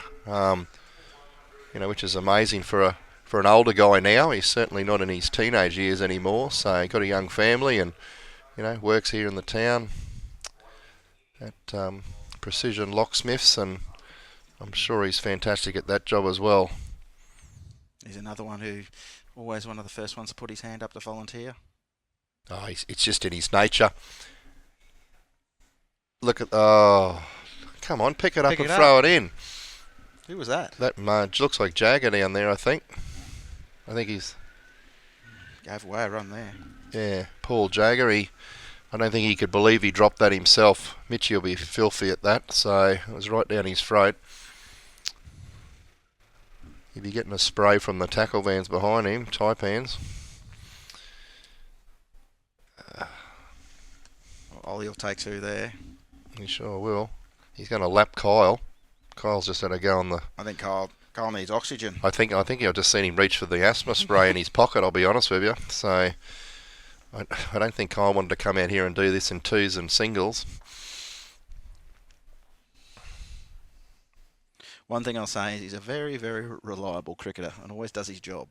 100%. I agree. That's why we're keen to try and get him. But it's just great to see someone like Mitch Waters, who's been with us from the first year, you know. So he really loves the side. He gets on with the guys well. He's very passionate about it. I love it when his mum amps up. She really gets behind us too. She's a lovely lady. The first final we made, I thought Blocker was going to have her evicted from the veranda of the BRL building. She was getting very, very, very emotional over a few decisions. It's great. It's great to see the passion. That was a memorable night, that one. It sure was. I don't think I would have liked to have been feeling underneath her, I'll be honest with you. Oh, Lukey's already out there warming up to have a bat, so he's keen. No. Yeah, you're right, Sean. He's just not hitting them clean, is he? No. But they haven't been able to get him out either, so I think he might have probably grounded this a little bit for the Vikings. They were going for a bit of a slump there, so yeah. Still, as I said, whilst he hasn't hit it well, it's still 21 off 25. Yep. I mean, at 5 for 99, it could have been a very different situation. Yeah, I think he was the anchor for him here. So he's done his job, and that's what he went out there to do. So he mightn't have set it on fire, but he certainly. No. Luke, he had 3 right hands there, and none of them executed what he wanted to do. So just getting a bit sloppy in the field now, the Taipans. It's a bit disappointing. So I think they're a bit disappointed in themselves there. We got on a bit of a roll and just wasn't able to finish it off.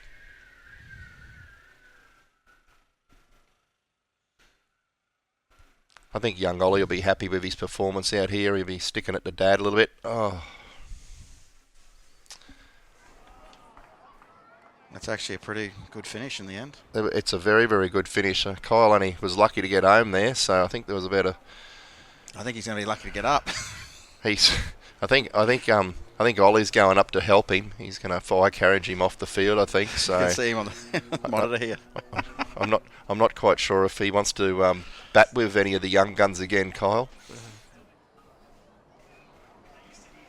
So 5 for 148 off 20. So that's probably, they'll take that after being 5 for 99. And they, as I said, even at the 16th over, they've put on about 30 in the last 4. Yeah, I agree. I think we're in. I think we're going to have our work cut out here chasing that down. So that's a good score on any night here at Solder Oval. So we probably don't have those big power hitters like the Vikings had straight up. So we got a few really good pinch hitters back down the order a little bit more. So but hopefully we don't need to use them straight up. So Mitchie will have his job to do.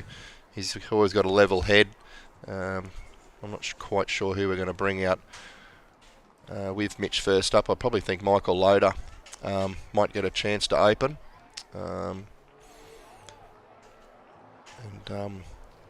Michael can certainly put bat to ball when he's got his eye, and there's no argument about that. And he's very keen to get back and play cricket. He had a bit of trouble locating his bag, actually. It's been a while since he's had a game, so he couldn't keep tonight. He couldn't find his gloves, so he's he certainly told us about it. 12 off that last over. Yeah. And there's not one boundary in it, just I know.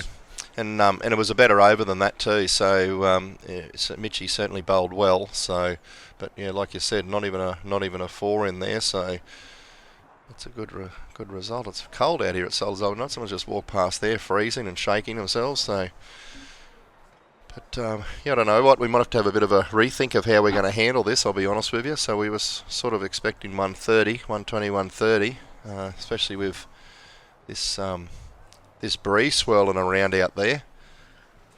I thought that would have really played favour to our bowlers. Like I said, we've got a pretty extensive bowling lineup, and I thought they would have done a bit more with the ball there. Well, I think the Vikings, were they 2 for 80 off 10?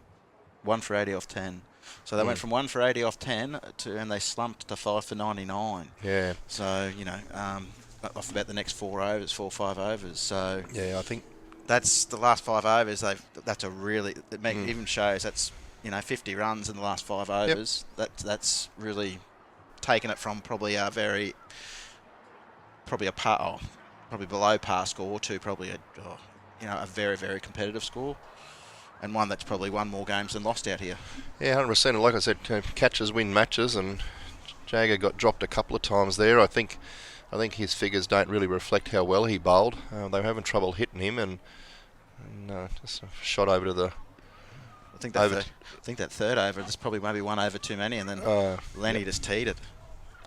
Yeah, he certainly did, and I'm just looking over at the clubhouse. Everyone seems to be enjoying themselves. Unusual for Mark Mason to be over there having a refreshment. He's a man mountain. He's another man that gives so much to sport in town. He's very involved in the AFL in Bundaberg and has done wonders for that sport here. And it's great to see people like Mark so passionate about sport. It doesn't matter what it is. He comes along, whether it's cricket, rugby league, obviously AFL's his favourite sport, so he'll soon tell you that as well. He's Brad Penny's there tonight, Blocker Island, and yep. Yeah, no, they've always been good supporters. Brad, I don't think Brad's missed a game, so it's. I think the only shirt he doesn't have is the Vikings, because that's pretty much the only side that Michael hasn't played for. Well, I think I don't think the Vikings have ever ordered a 4XL, so there could be more at stake there than just Michael's involvement in a team. So, but he's a great guy, Brad, and he gets behind everything. Doesn't matter if it's a Calcutta for the football club, East Football Club, or whether it's coming out here and supporting every game. He certainly enjoys himself, and he normally brings a fair old contingent of people along with him, which is great. He normally brings a busload, compliments to Butch. So he's been a working billboard for us, Butcho. It was the best investment the business has ever made, getting Butcho a 6XL. Look at these kids out here. It's fantastic to see. It reminds me of the days of sport when we were kids, Sean.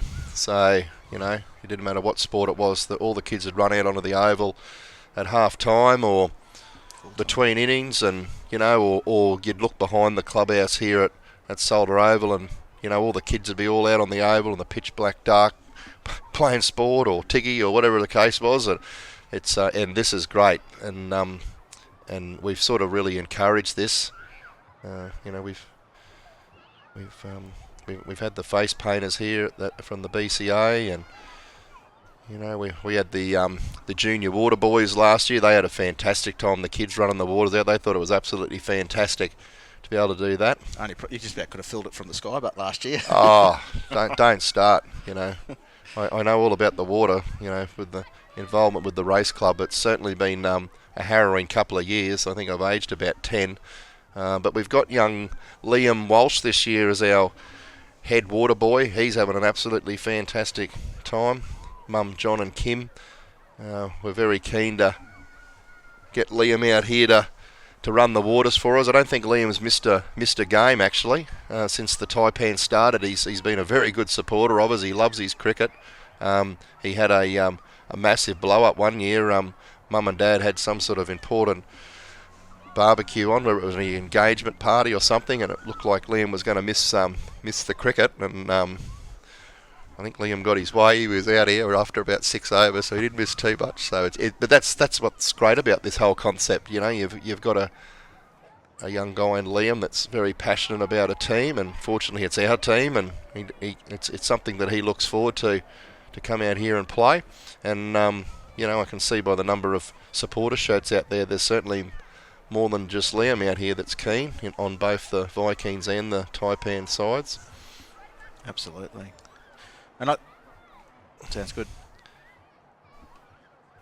There's one name across our region that's synonymous with all things hospitality, Rum City Foods. And with more than 50 staff and 4,500 square metres under one roof, Rum City Foods stocks everything. They've got the lot. Paul's milk, frozen products, packaged foods, dairy, bakery, drinks, chemicals, and all the hospitality packaging you need. Rum City Foods are a proud member of Countrywide Australasia. Find them at rumcityfoods.com.au or at their massive new premises on Commercial Street, Bundaberg.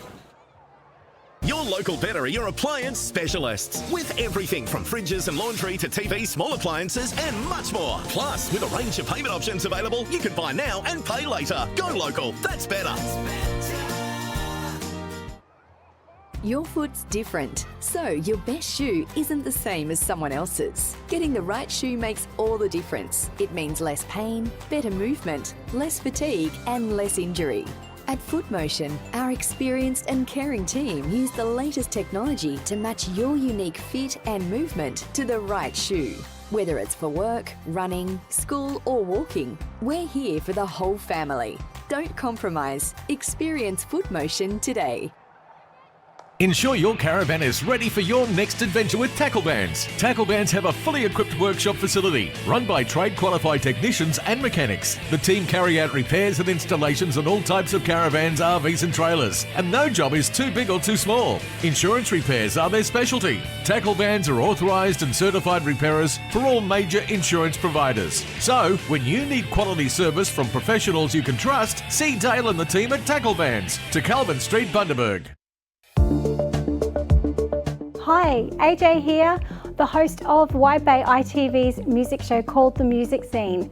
Music Scene is all about meeting and getting to know the local musicians and amazing talent that we have in the Wide Bay region, and also maybe a couple of visiting musicians. Why don't you join me on Wide Bay ITV Weekly for The Music Scene?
We've had a bit of a change in the commentary.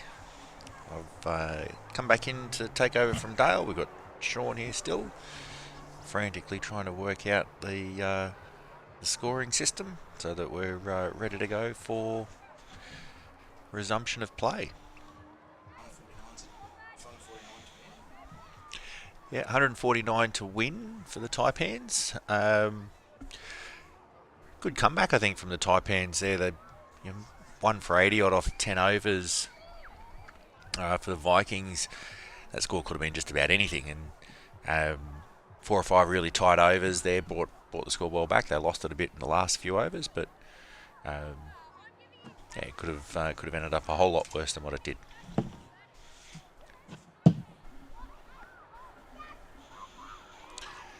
To see the kids out there on the field, you can see Fang down there having a run around. It's fantastic seeing these mascots as part of a local cricket comp. I can see Vic the Viking down there as well. So just amazing to see the franchise owners get as heavily invested in competition as they have, and it makes for a a lot of fun for the kids and very entertaining product. So it's good to see. I see a decent crowd in tonight as well. A few more than what we had week 1. So good to see the word is getting out there and keep building the crowd. So makes for a great Friday night. Cheap, good food, have a drink, kids can run around. A lot of fun on a Friday night. So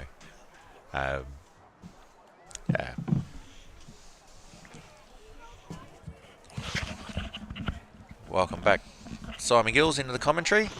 Thanks, George.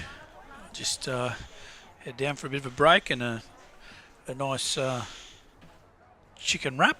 Very nice. It was well priced. There's a bit of a line-up, so the canteen's doing all right. Canteen's going very well. So, look, I think very evenly poised. It looks like a really good deck out there, and just running through the scorecard there, obviously the standouts for the Vikings. Lenny Child finished with 50 off 31 balls, put on a good partnership. Scotty Irwin, 29. And then the last wicket, unbroken partnership there with Kyle Stalin, 21 off 25, and young Ollie Bogue, 24 off 19. Hit some beautiful shots, actually. He did, batted very well batted very well full stop, but especially for somebody so young. Yeah, the back half of the innings, probably the big pick of the bowls is probably Krebsy, finishing 2 for 31. Jago had him hopping around early at 1 for 33, and then Duffy bowled a fantastic spell, 4 overs, 1 for 15. Surprised, I actually had a chat to the Taipan's spiritual advisor, David Bogue, on the walk back up here, and I mentioned to him, I'm surprised they didn't try and bring the spin on a bit earlier, especially the way Lenny was taking on the pace. Lenny going on and going. He likes the ball coming on, so as soon as Duff came on, he got the breakthrough and bowled a very cagey spell, only going for 15 off the 4 overs. And Toby Lamond, the young fella, threw in an over for 1 for 2, so...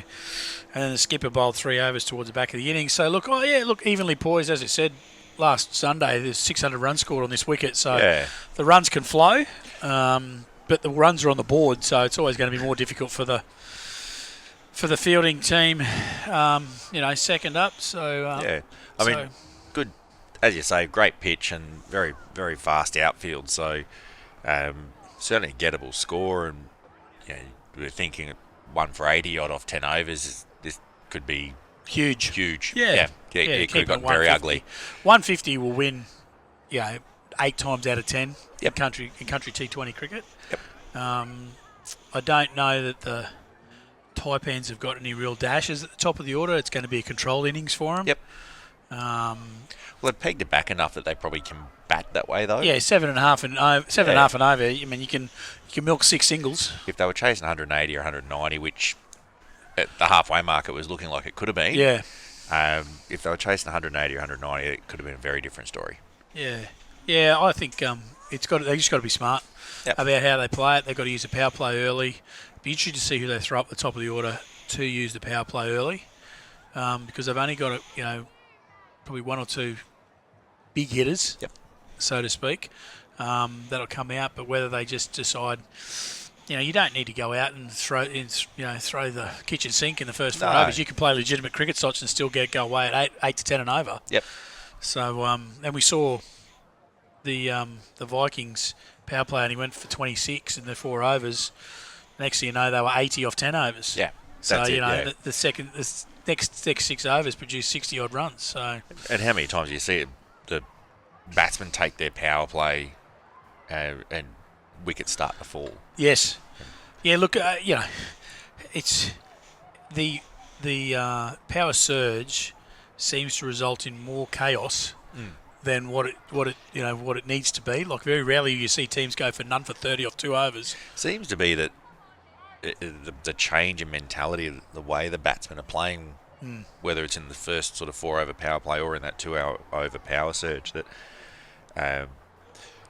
they come out and, because the field's up, have this need to swing for the fences and get themselves all out of rhythm, and that's when the trouble starts. Yeah, look, bottom line is, a good cricket shot's a good cricket shot no matter what form of the game you play.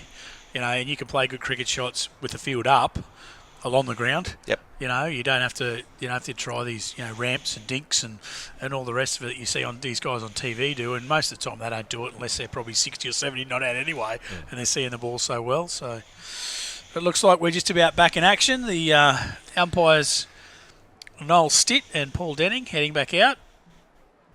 The Vikings taking the field. And it looks like... trying to see...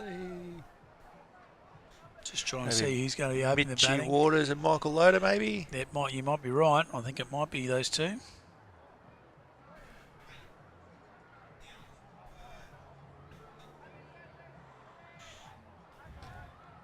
You'd think these first couple of overs are going to be pretty key for the Taipans. Yeah, look, for them it's about conserving wickets.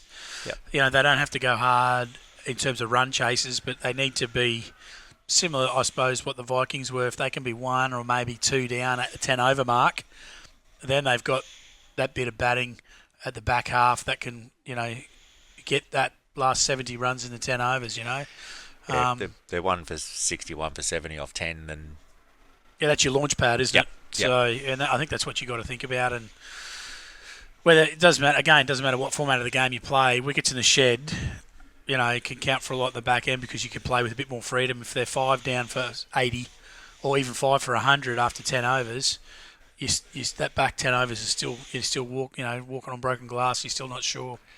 This is interesting. Looks like we've got the working class man to open the bowling. Isn't this interesting? Grills v. Loader. Never thought you'd say that in clubland. Both waves stalwarts. Yeah, very much so. Michael Loader on face.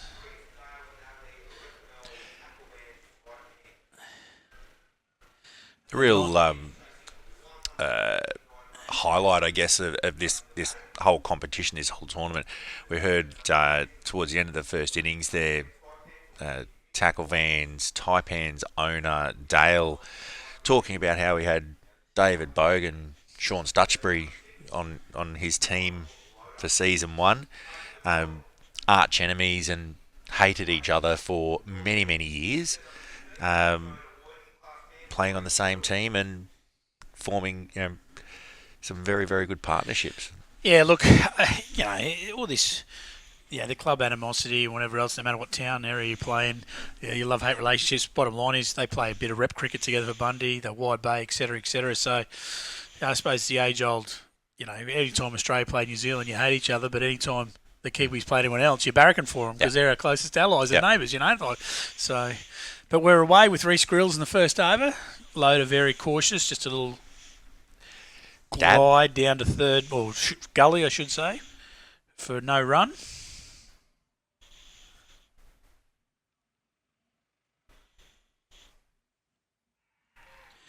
Big shout early and given. Gone, caught behind. Reece Grills 1-0 against Michael Loader, and that could be talked about at training for weeks, at club training. I would have thought the rest of the season. Here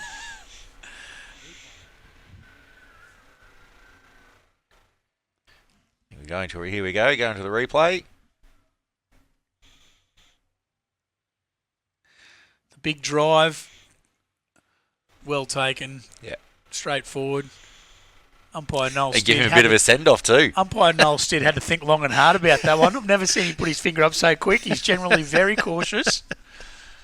But he wasn't afraid. He's the biggest wave stalwart of all of them. I was going to say, he wasn't afraid to give Michael Loader out at all. Looks like the incoming batsman's Luke Solano. He's in pretty reasonable form. Who's wicket-keeping out there tonight, George? I can't see for the Vikings who that was. Is it the skipper? Was Scotty Irwin kept in the first game? I'm not sure if he's keeping this game or not. Could be, I think.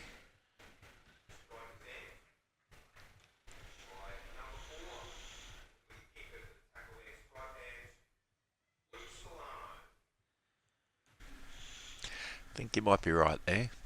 No, I think Scotty's down here at mid-off, is he? I don't think that is him keeping.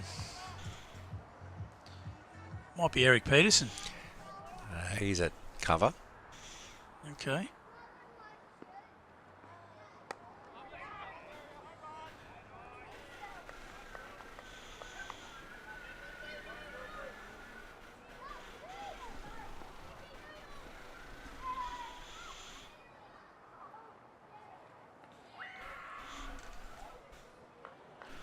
no idea who's behind the stumps at the moment.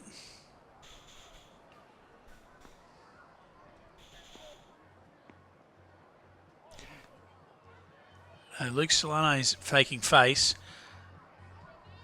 He's batting. But the Vikings keeper, we're just trying to work out. Whoever it was a handy catch. It was a good catch. Actually, it was well bowled. Yeah. From Grillsy.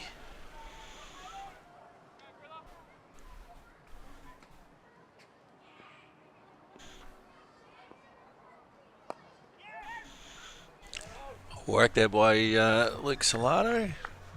The fielder out there.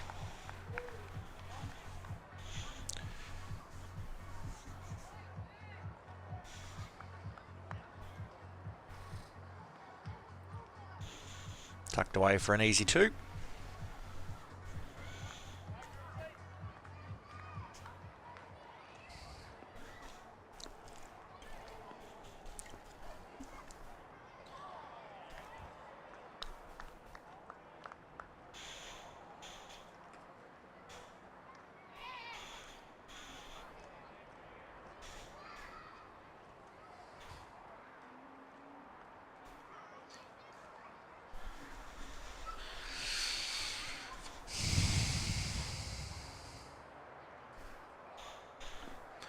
Just had some messages through. Looks like the keeper's Dan Hunt for the Vikings.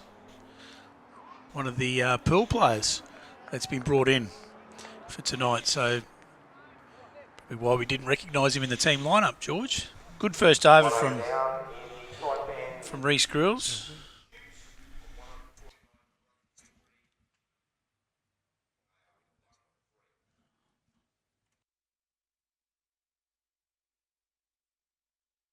Your local battery or appliance specialists. With everything from fridges and laundry to TV, small appliances and much more. Plus, with a range of payment options available, you can buy now and pay later. Go local, that's better.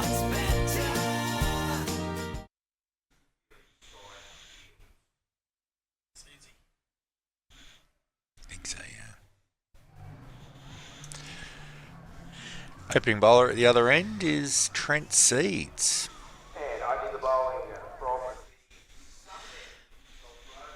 There's a very tidy start there from Reece. Yeah, only 2 off it. Yep. One for two. Mitchy Waters looks like he faced his first ball.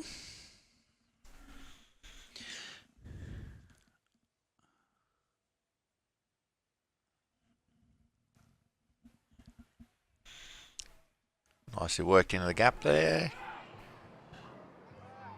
Good running. Yep. It's what Mitch will bring to the game. He will run hard between wickets. Just a competitor, isn't he? He loves it. He does love it. So thanks to Brendan Hanley for passing on that info with the keeper. Luke Owen was a bit behind the 8 ball. He got in second fiddle, but they both wanted to mention on the live stream to give us that information. So appreciate that, gentlemen. Good to see you watching, tuning in. Looking forward to next week, the Schaefer Shield, both the boys for YB. Geez, that took off. It did. Benny's back on that one. I think it caught Mitch by surprise as well.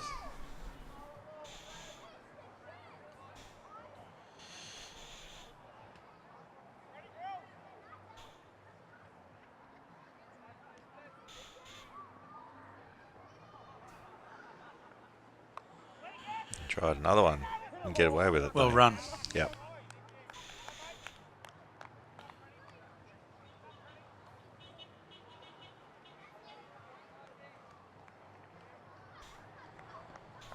Yeah, good to see a couple of the Pies boys tuning in. Yeah. Yeah, look, it's fantastic if you can't get here to be able to watch it live, and it's something new to the cricket this year, and tuning in on it. I know, if we weren't here, it would be something you could certainly keep an eye on outside, and good pace from Seezy. He's betting the back early.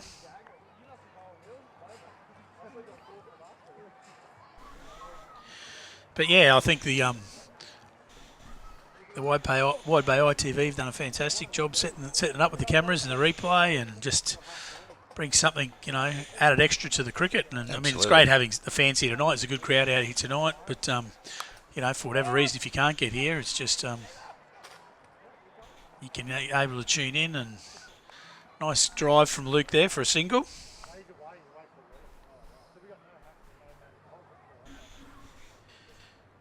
Not a bad start from Seedsy, only 4 off the over so far. Yeah, he's kept it pretty tight, which is good.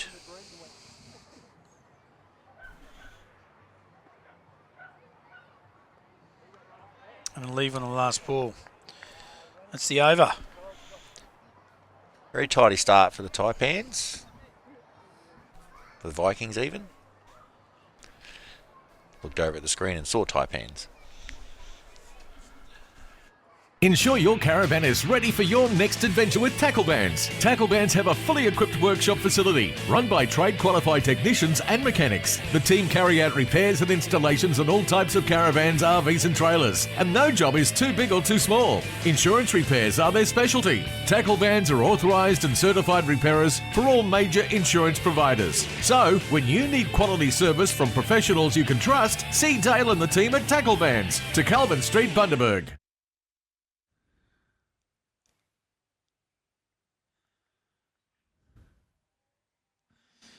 It's a wide.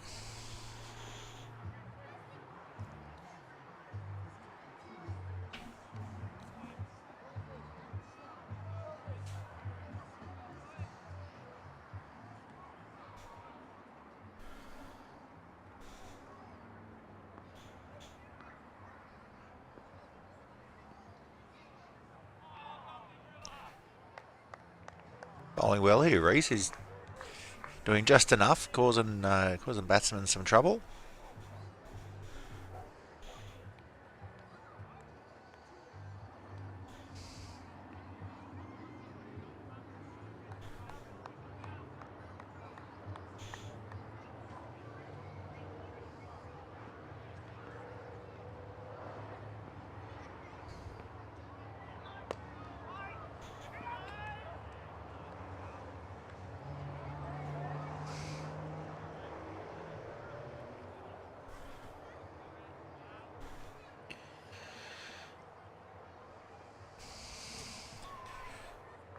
Having a look around outside, that wind certainly has not seemed to have died down any.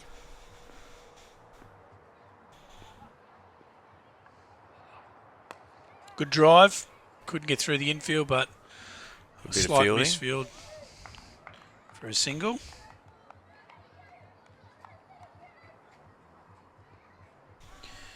Solano looks like he's in pretty good form with the bat. I think he got 30 or 40 last week in first grade, and not a big hitter of the ball, but loves getting on the front stool to play his drives. Plays very, very straight. If he gets his eye in, he quite often pierces that infield through the offside. Oh, lovely shot, Mitch. That's, in the air, yeah. but guided it beautifully. Found the gap and that'll race away. runs away for 4. Might be the first boundary of the innings. I think you might be right.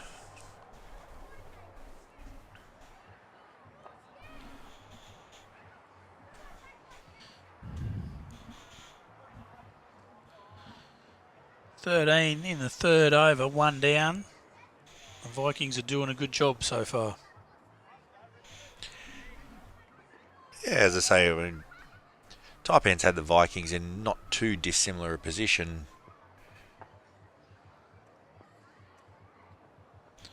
Good drive. Misfield again.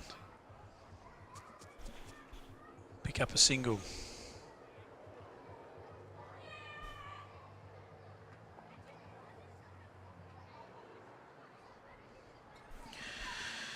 Right, to get out of the over here with the last ball to come.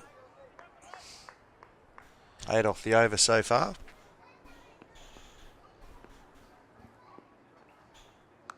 That's a great shot. That's 4.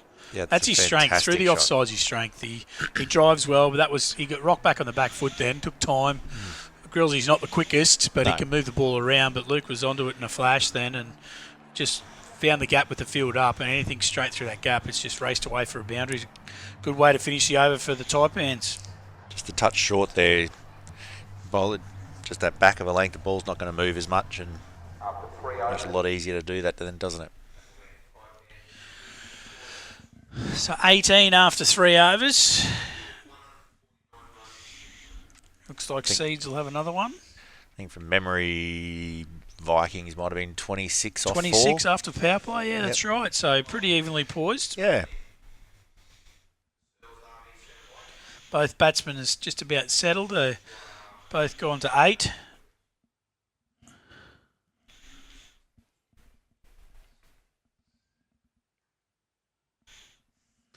It's one thing Trent will do well is he'll hit the deck hard. Yep. You know, if there's anything in this pitch, he'll extract anything out of it, a bit of bounce or a pace on a good deck. You know, like so. But at the same time, it can quite often be his downfall when he does hit the deck hard and tend to bolt short. Yep. At this format of the game, when the field's up, anything you get bat on anything, it can fly away to the fence. You go the journey pretty quickly. Yeah, that's right. So he's got to be smart about it. That one's nice and full. Yep. Right at the stumps. Couple of dots to start the over.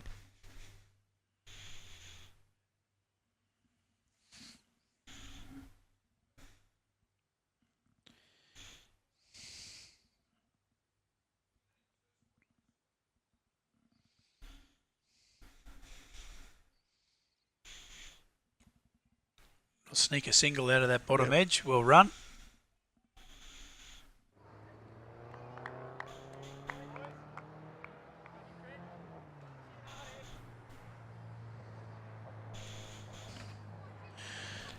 I just feel as though the Vikings, I'm not going to say on top, but they've got a little bit of momentum.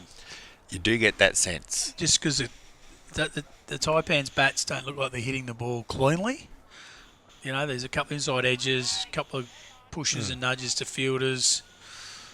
It's just You're not getting that sense that they're going to go from 1 for 19 off 3.3 to 1 for 80 off. Yeah, it's a matter of who can stay patient the longest. Both these batsmen are very experienced cricketers, first graders. So, but in saying that, well bowled. Yeah, that's well bowled. In saying that, it's just a matter of if bowlers not giving an inch. It'd be very interesting after power play who the Vikings have got left with the ball. I'm just trying to have a look around to see who else will roll the arm over. Interesting the field placement. So we've got a sort of a floating slip that's just fielded that very nicely. Ball, yeah. And a fairly deep, fairly wide gully there, but that's the over. Only one off it. Sorry, good over at the end of the power play. Absolutely, yeah. 19 after 4 overs.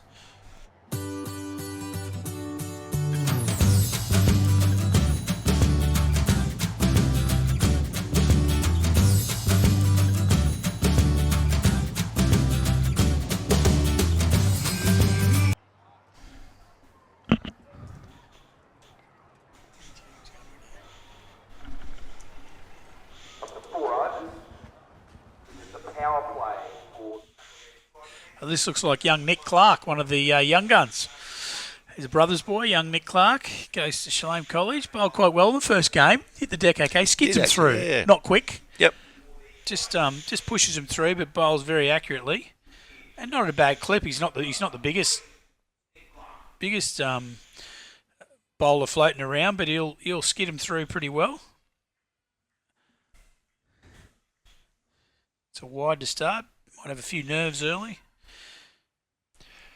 It's great to see guys like young Clarkey getting opportunity at this level, to have a crack. Yeah. And he's great in the field, he'll run around all day and big really thrill for these young lads to come out and play under lights in front of a crowd.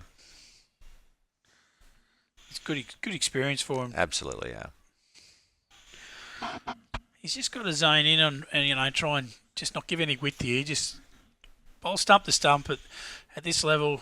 With these young guys, Scotty Irwin can set a field for a young fellow who can bowl straight, hit a good area, make the batsman make a mistake.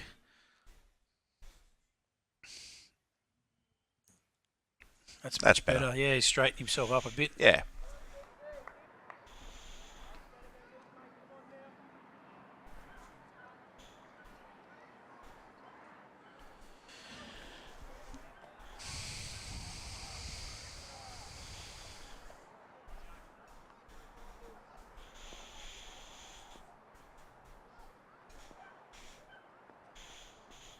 That's well bowled. Oh, that's a bit unlucky.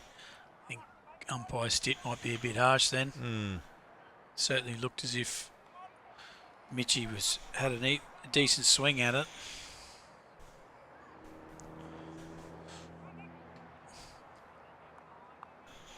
Umpire Stitt might be picking on the young fellas here. He's got to give him a break. Or picking on the brothers, boys. That maybe. Good shot. Yeah. Found the gap nicely. See, that's just well placed. Yep. There was no effort. That's Didn't overhit that it. is That racing is, yep. across the turf, and that has gone for 4. Yep. That's a great shot. Very controlled. Yep. Just placed it, really, didn't he? Well, it was more like a glide. Yep.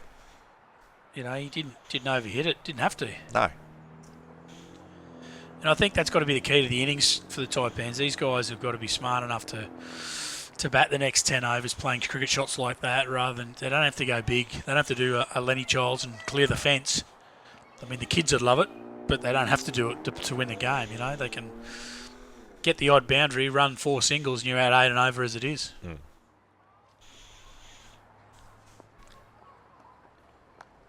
Nice shot again through the gap. They pushed the fielder back there, but they've got an easy single. It's just smart cricket from Mitchie. Yeah, that's it.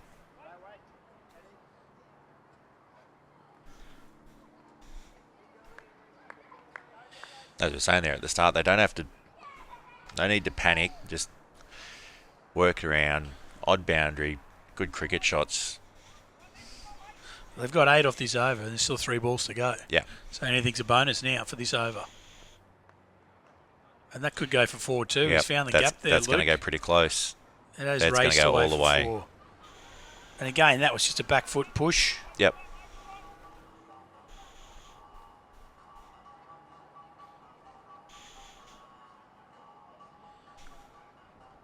Just open the face, use the pace of the bowler, big gap down at third man.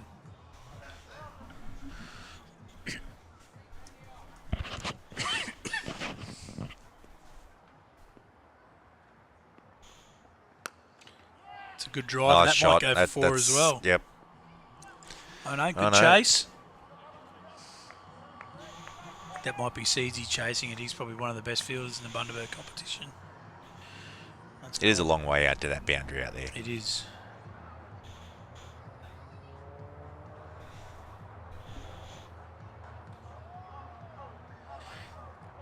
So we're up to 14 off the over. Oh no, 14 off the over so far. 1 ball to go. This is the over that the Taipans were looking for just to kickstart their innings, I think. Yeah. End of the over. Taipans 1 for 33. Yeah, baptism of fire there for young Clarkey. Yep. I think he'll bounce back, buddy. I mean, I suppose that's the upside of having the young fellas. You know, it sort of goes in one ear out the other type of thing, and they just come back and go, give me more. I'm ready to go again. Yep. So I hope Nick takes that on, and you know, I think he'll be better for it. I hope the skipper gives him another over. Yeah. You know, I don't know that he can afford probably not to, because I don't know there's too many bowling options out there for him. Well, as I was about to say before, as much as we were saying the Taipans batting depth may not be their strong suit, but yeah. It's an interesting setup, to be honest, because the Taipans were very bowler heavy and don't have probably quite as much batting depth. The Vikings tonight on paper is probably quite the opposite. Yeah. So could be a really good run chase. Looks like Seedsy's coming in for his 3rd over, I think. Yep.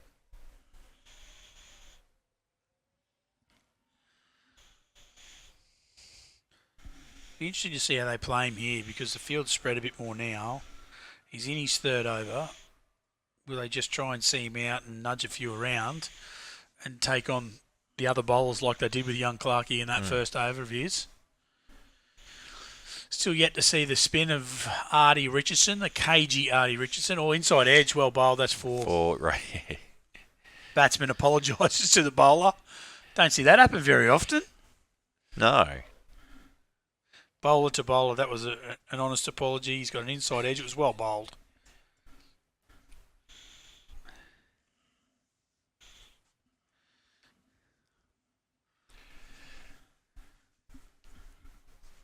Yeah, the crafty old Artie Richardson with his 3-step shuffle. The little tweakers. Gets wickets, gets a lot of wickets. Does. Drive. Oh! Straight over the right shoulder of Ned Jenner and Gully. Oh, there's a chance still. Oh, well run. Yeah, very well run. Not sure Noel Stead had his glasses on at square leg then. That's the little Cliffy Young shuffle racing in to put the bails back on too. He didn't look like he was in a hurry.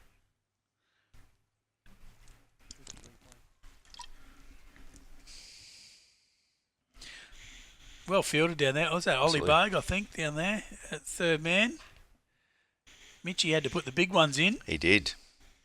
But it's well run. Look, that's his strength. Again, not a big hitter of the ball, but runs very hard between wickets. And he'll push batsmen fielders every day of the week, with his running between wickets. So went to let that one go. Got a bottom edge on that. I think his pace might have him in a bit of strife at the moment. He certainly doesn't look comfortable. No. Oh, is it Nick Clark at third man, is it? Oh, these young fellas, they move and look similar.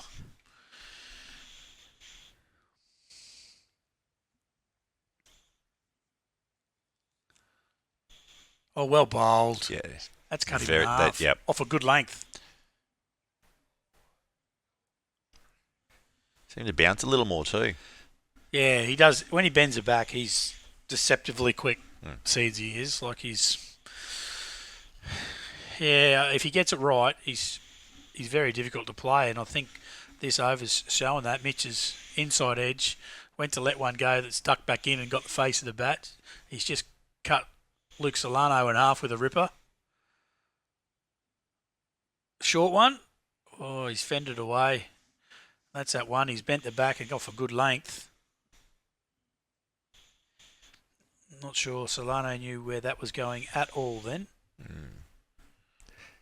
End of a good over there. Yeah, it is a good over. Just unlucky with the boundary of the inside edge. 7 off it. So after 6 overs, the Taipans are 1 for 40, chasing 149 for victory. So what do you get when you mix fishing with a touch of lifestyle? We have a show with a big difference in store for all of us. There you have it. Sensational. Dropped the line straight away and we ended up with these 3 beauties. To my right I've got Dallas Johnson and to my left I've got Cooper Cronk. There we go. And there they go. They're all going off. Have a look at all this. Catching on the fry pan down our gut. Whew. I'm a little bit speechless. You get a whole new series of River to Reef. Come on, Gilsey.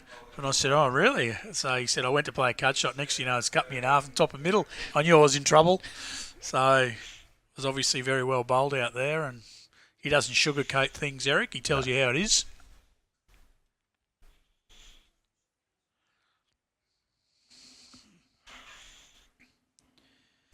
He's a very competitive cricketer, Eric, and he loves it. He just loves very good indoor cricket. I think he's an Australian Masters indoor cricketer. Yep. So and he loves playing. Just loves the competition. He does. He loves it. He'll give it his all. That's a beautiful shot. Jeez, that's a great shot. No fielder all back the way there. to 4. That is a fantastic drive again. That's his strength. Solano getting on the front foot, a little bit over pitched, and he hasn't missed out then, Lukey, at all.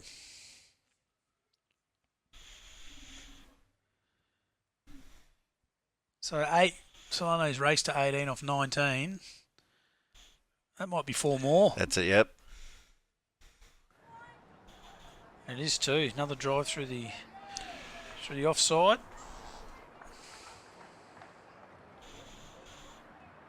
So both batsmen now just scoring just quicker than a run of ball. They're just getting themselves set.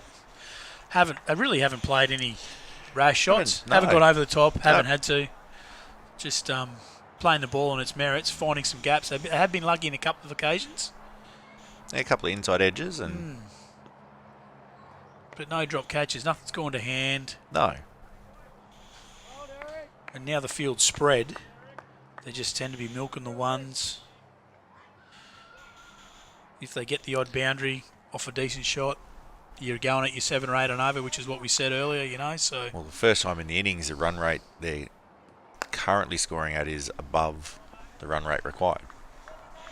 And as you say, not doing a lot, just working it around and picking up on the odd loose one.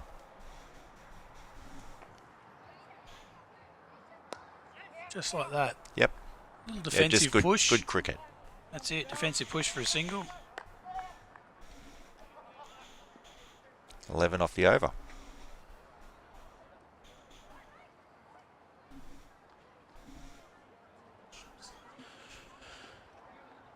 Ensure your caravan is ready for your next adventure with Tackle Bands. Tackle Bands have a fully equipped workshop facility run by trade qualified technicians and mechanics. The team carry out repairs and installations on all types of caravans, RVs and trailers, and no job is too big or too small. Insurance repairs are their specialty. Tackle Bands are authorised and certified repairers for all major insurance providers. So, when you need quality service from professionals you can trust, see Dale and the team at Tackle Bands, to Calvin Street, Bundaberg. It's Artie coming. Righto, looks like we've Welcome. got what we wanted. Yes. Twinkle Toes Richardson. It's got the ball. It's got the ball in his hand. Can't see that.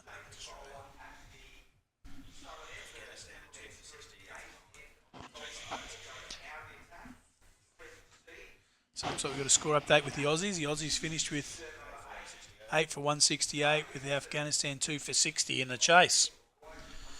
I'm sure a few people are probably staying home watching that on the big screen and keeping us updated, watching us on the phones. Or I would have thought it'd be the other way around, wouldn't it? Well, maybe it might be the other way around. I'm wishful thinking. I think this is the turning point of the game right here. Yeah. Like everyone, let's face it, Artie doesn't bowl, doesn't give it a rip, doesn't bowl quick, but just crafty. Yeah, and it's where the batsmen, how they're going to take him on or how they're not going to take him on. Yep. At this point of the game, but he seems to always get a lot of wickets. You know, by just having the field set right and batsmen trying to take him on and doing it unsuccessfully.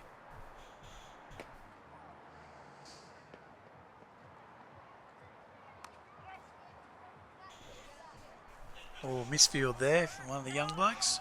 Didn't cost anything. No, only a single. Yeah, I think you're right there, Gilsey. It's Artie's either going to go for runs or he's going to get wickets. It's one of the two. And that's going to be the make or break of the game. Yeah. At this stage of the game, the Vikings definitely need a couple of wickets. The Taipans are just cruising. It's well bowled. He's on his heels a bit then, Mitch, but he's away, and that will be that's 4 overthrows. No one there backing up, and that has cost them. Artie is not So happy. That is 5 runs to Mr. Solano.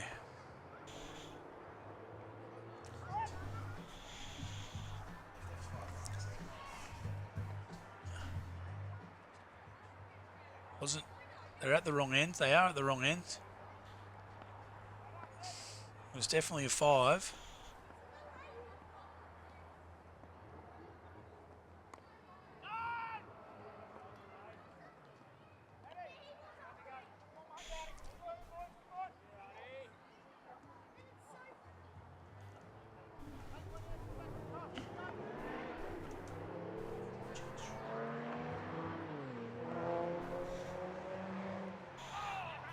Big edge there.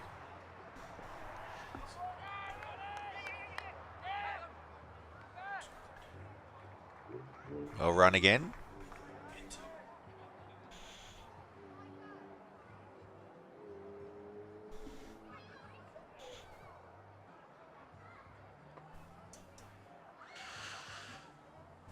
So not sure if the umpires may have slipped up there. I'd never like to say that. But batsman's at the wrong end. Solano nudged that single. Yeah. The peg into the stumps was then went for 4 overthrows, and yet Solano managed to get back on strike. Where That's I think a fantastic Waters should have been on shot. strike. He's hit that well, and that's gone for 4, is it? No, well fielded. No, 4 runs. Hard to see from our vantage point here. That was only about 4 metres or 5 metres wide of the fieldsman there. Hit that well. Still going for 4. It's been a little expensive this over. It's gone for 12. 1 to go.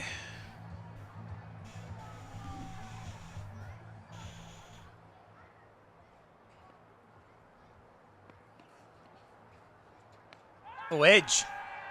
No, LB. Give it Gave him. Thought it was the edge the way it ricocheted, but LBW in the last ball.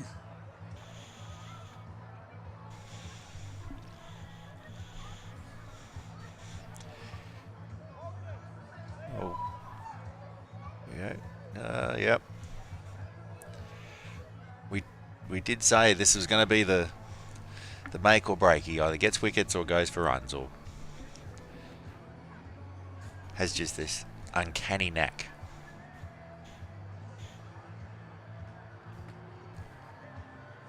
As you can see, who's coming into bat here. Chris Duff. Tailor-made scenario for him, really, isn't it? Actually, these two love batting together as well. Yep. Just over a run of ball they need. Work it around, run hard.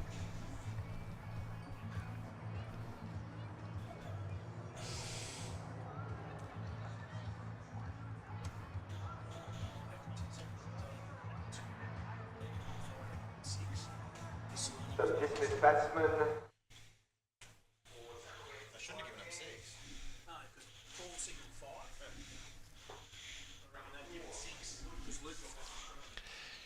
New batsman in is Taipan's spinner, Chris Duff.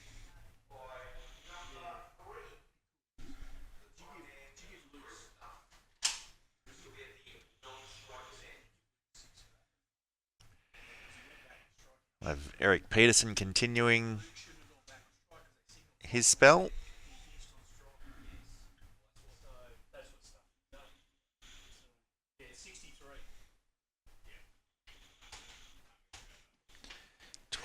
Twelve runs and a wicket from the last over.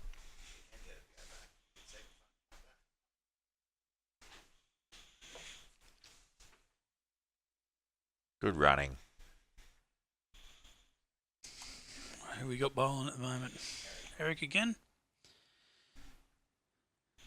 What's happened so far?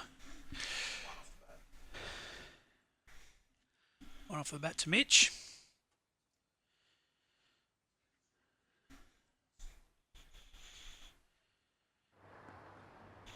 Chris Duff facing his first ball.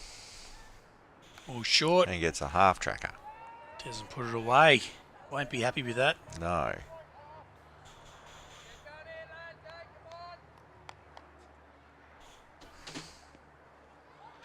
Yeah, these two will run very well between wickets.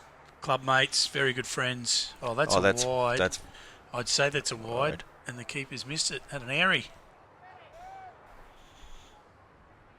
And there you go. Just goes to show that's gone probably halfway to the boundary and they've run 3. So that is a wide plus 3.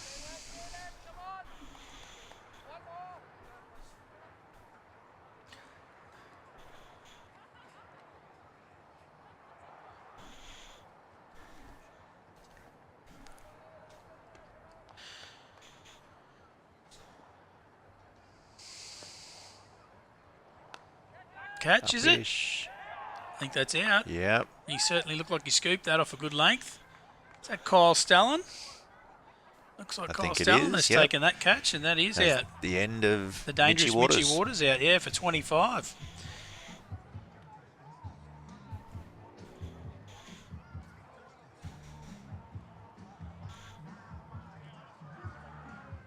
He's pitched it up outside off, and Mitch was a bit late on the drive. Just sort of bunted it, really, didn't he? Yep. And Stallen he made a little, not bad ground to be quite honest, to get there, and safe hands. Yeah, good grab. 2 new bats. That's exactly what we said the Vikings needed. That first wicket for Marty has now brought the second wicket, and all of a sudden it's game on, isn't it? Really. 2 new batsmen, and the game turns. Yeah, it certainly looks like the young gun Lockie Acox. Yep.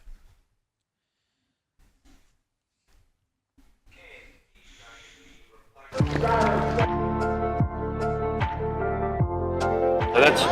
that's Andrew Simon who's got that not long ago.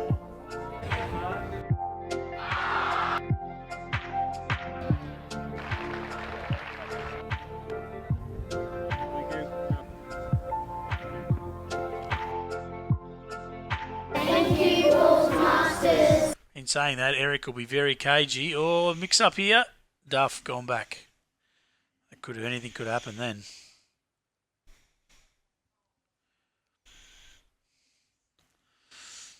I want to try and put the Vikings on their back foot just with their running between wickets here. The Vikings have got to be up to it in the field. That's a lovely drive. That's a fantastic shot. Just lean on that.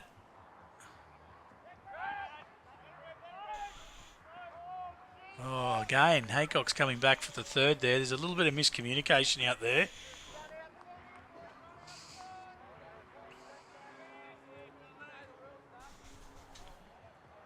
Duff turned him back. Haycock's wanted the third.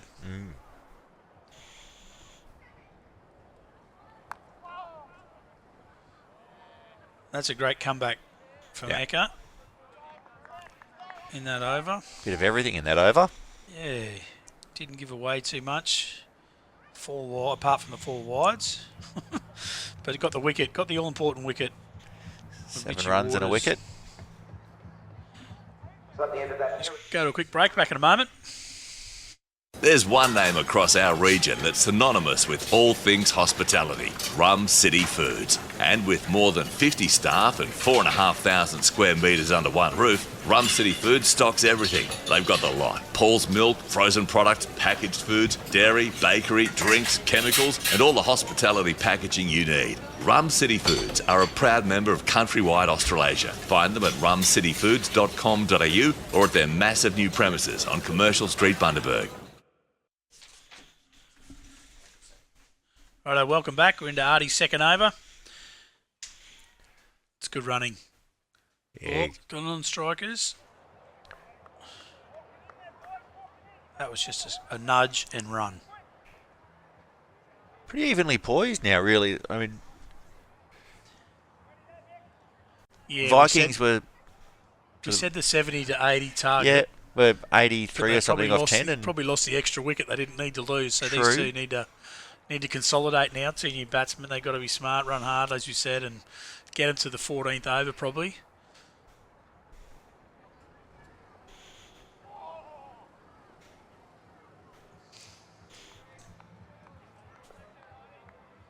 They don't really need to do anything more than what they're currently doing, really. I mean, just over a run a ball they need. Yeah, 78 off 64. The next 5 overs, if you can go at 6 and over, you can easily make it up at the back end. Well kept. Making does like a Stitt do the hard work. He doesn't mind a stumping attempt, does Dan Hunt. Oh, okay. It's always good to watch the zinger bails going off.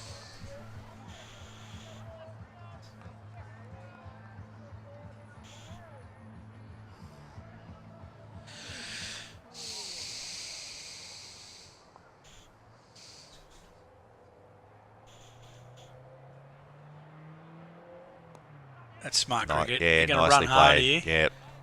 Grillsy looked like he was on the treadie a bit there early, but he's got there. Easy too. Very easy too. Barely made it outside the circle. And easy too. That's the thing about young Lockie. He's a smart cricketer. He's an intelligent cricketer for his age. You know, you see the gap, run hard. That's forced to change in the field. So there's a massive gap now through mid-wicket. Could probably do the same thing, which it looks like he tried to do, except he probably didn't hit it hard enough. But the gap's there through mid-wicket. Yep. It can be an easy nudge. If you nudge it to the 30-metre circle... There's another 2. It's another 2. It's because it is a long boundary out there. But you should just see if Duff does the same. There's a big gap. Anywhere from umpire to umpire, there's a huge gap. Artie's got to be smart about where he's landing the ball. That's well bowled. Considering where the field placing, that was well bowled. Only 4 off it. So good second over from Artie. End of the over, and we're going to have another commentary change. 10 overs gone now. 3 for 74. Okay, so the Vikings were 3 for 92 at the changeover. So they were a few extra runs there, both with 3 wickets down. So quite evenly poised in the context of the game. So I'll just had Vikings owner Dale Retham. I'll jump in, and I'm going to pass over to Sean Rose for the back half of the innings. Your local battery or appliance specialists. With everything from fridges and laundry to TV, small appliances and much more. Plus, with a range of payment options available, you can buy now and pay later. Go local, that's better. See here. This will be a great experience for Lockie to be out there with the Wide Bay captain, Duff Man, so it'll be interesting to see how they hold this together for us. It's definitely a very interesting stage right now. Yeah, well, this will be what makes or breaks us. So Mitch Waters and Luke Solana did a fantastic job. They did exactly what they needed to do there. So they steadied the ship, and I think I'm feeling pretty happy with the two that are in at the moment. They don't need to do anything too special. Just keep pushing the ball around, and I think the Vikings fielders may tire a bit in the second half of this innings, so we'll just keep pushing it around and see what comes of it. You're seeing the ball well, and they're quick between the wickets, these two. Yeah, that's a fantastic three. Yeah, unlike the Vikings, we've our power hitters are going to come in lower in the order, so I don't think you'll be seeing any sixes here at the moment, but they're doing exactly what they need to do.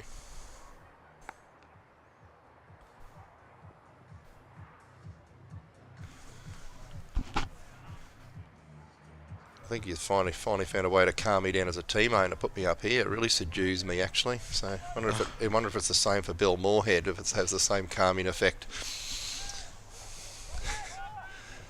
I tell you, at least you can thaw out up here. I know. I tell you what, George Farmer's done a fantastic job of warming these earmuffs up for me, and the seat. 11 overs gone there at 3 for 81. So it will be interesting to see. Artie will continue with his third over. Yeah, this is where it all starts to get a little bit nerve-wracking for all parties involved now. 11 overs completed. He's got a good future too, Lockie Haycott's. He's a real level-headed young guy, speaks well, he's a great cricketer. So it's great to watch these young blokes come through.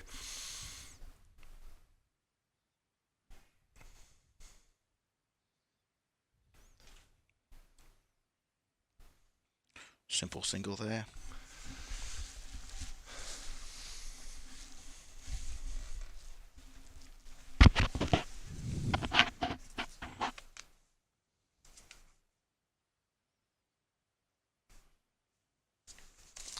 Yeah, they're just pushing around. That's all they need to do. It's a big gap there. I'm very surprised, as I said, with a spinner who doesn't really turn the ball a great deal. I find it very strange to have such a big gap in that area. Especially with these two batsmen in there. So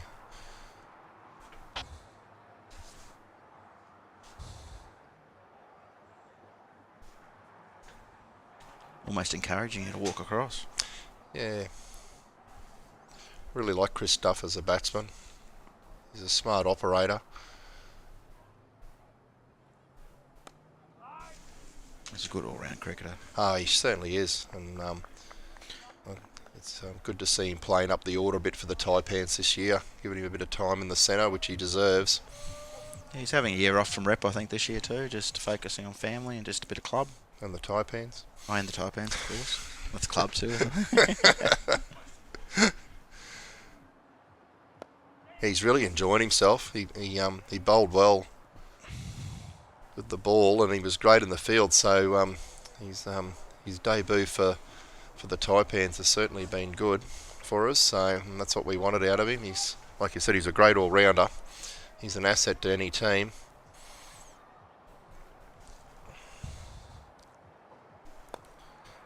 And like I said earlier, I think the Pies will miss him this year.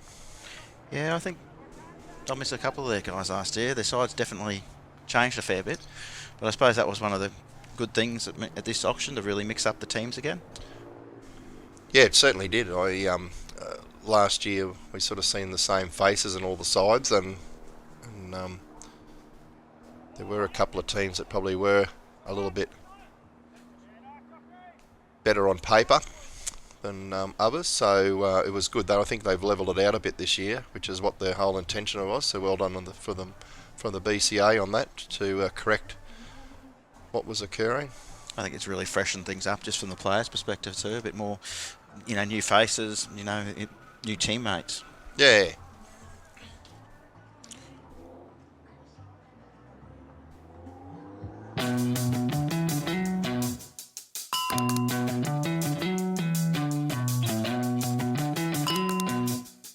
Chemist Warehouse is making shopping more convenient with its new Click and Collect service.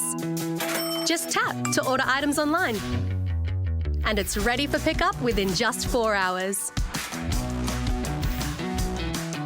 Click and Collect. Try it today.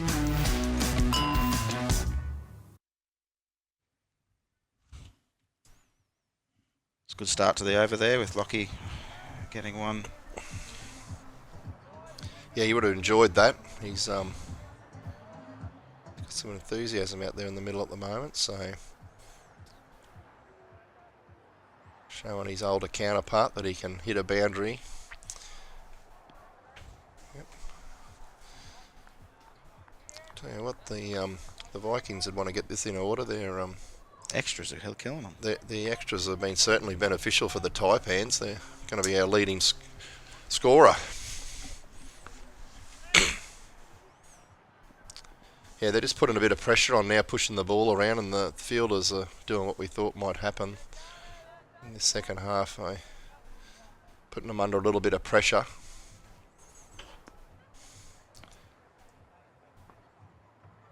And even though it's T20, it just goes to show that it's not all about sixes and fours, even though the crowd loves it, and I obviously love watching it as well. So, but it's when you see the experience of Chris Duff down the end there, he's certainly getting Lockie to help him do what they want to do, and that's push the ball around the paddock. So I think that 10 to 15 overs really hurt the Vikings tonight. They went from 3 for 92 to 5 for 109. So yeah. 2 for 17 and 5 overs. It's not really acceptable in T20 cricket. No, it's not. And I think if it wasn't for there's another boundary. Another one there. I think it wasn't for Kyle Stallen. Even though he said he wasn't hitting it well, he certainly put him back into the position to get him to 148. So, and he did his job.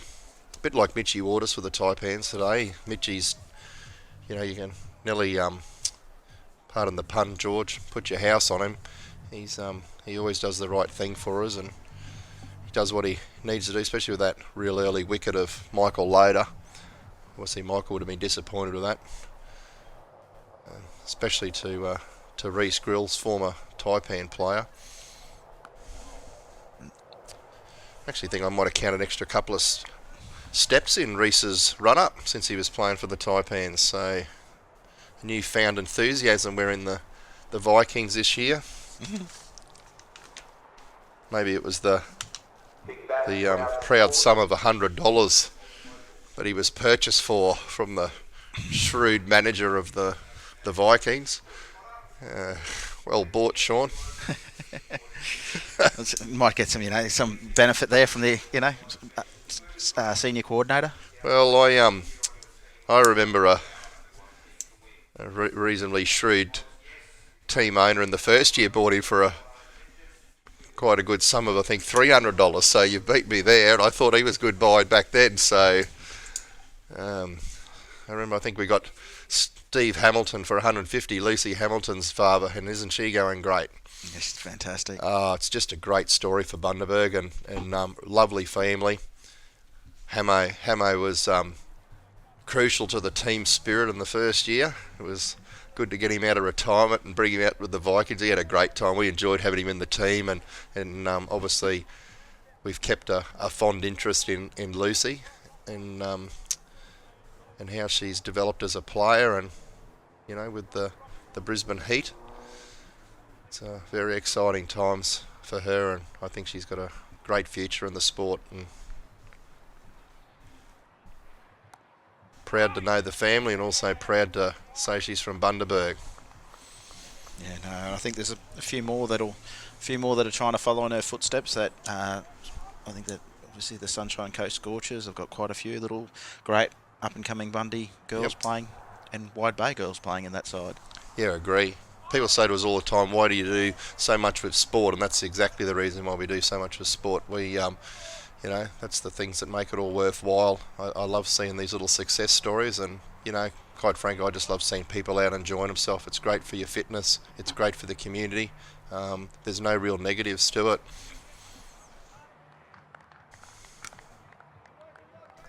That's why the Bulls Masters do such a great job in what they do, particularly in regional Queensland.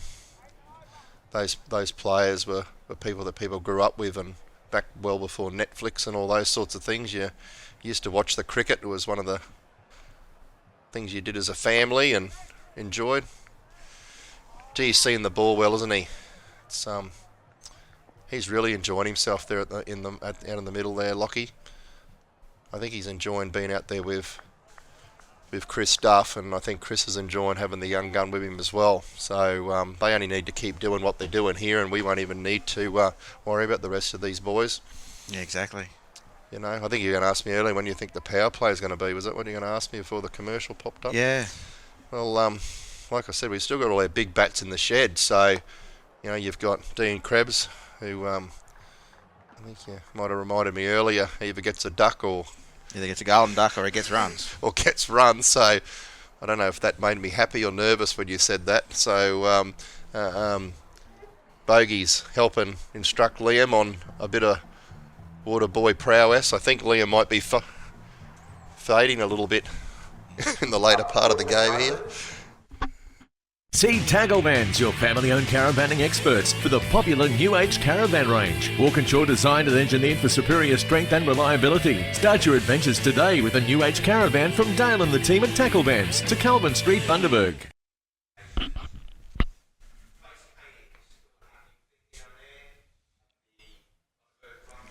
Is this Nick or Ollie? That's Ollie, isn't it? I think it's Ollie. Number 2. Yeah, it's Ollie. Yeah.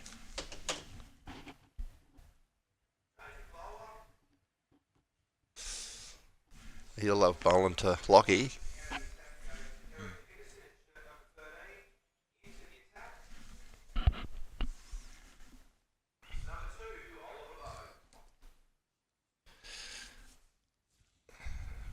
Bowling against one of his young guns.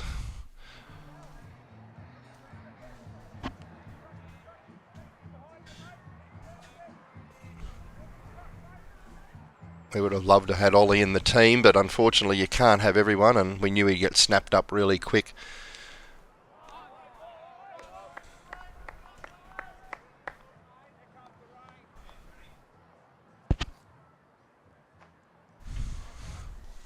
This is the experience of Chris now.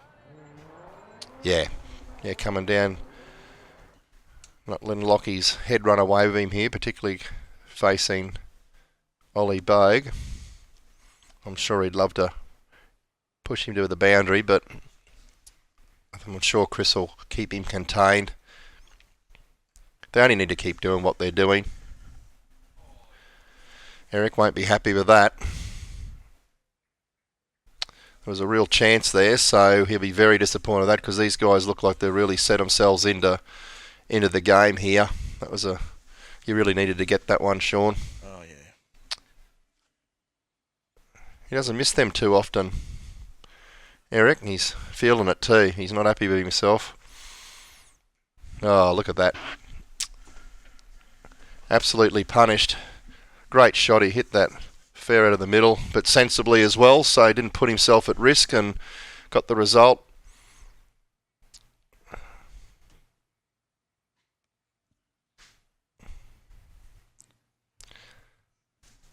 Dad Bogue would have been sitting there in the bleachers seeing that happen in front of his eyes. That's a 6, I think. Yep.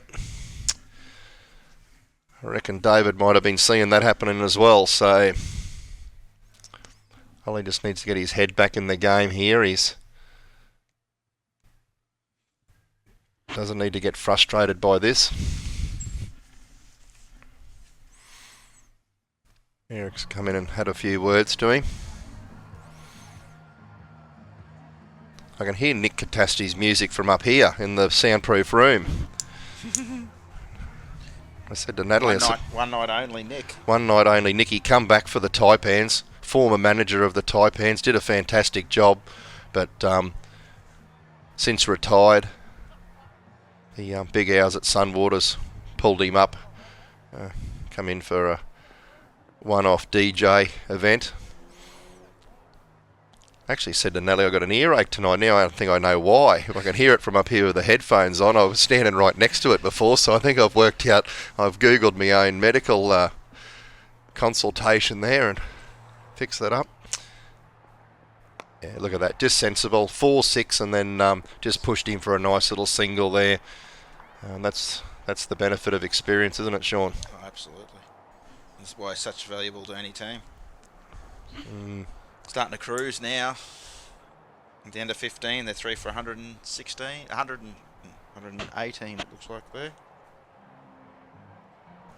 I tell you what, the clubhouse, the BCA clubhouse is chock-a-block over there. It's like a Sunny Queen Eggs chicken farm. They're trying to all get out of the wind and cuddle up to each other. Is this Kyle Stallen bowling? Where? Here, I get the binoculars out. No, I think it's Kyle Stallen bowling. it is. I can. Here he is. He's got the beard. I actually didn't think his hair was fitting that bad. It's nearly as bad as mine. Gee whiz.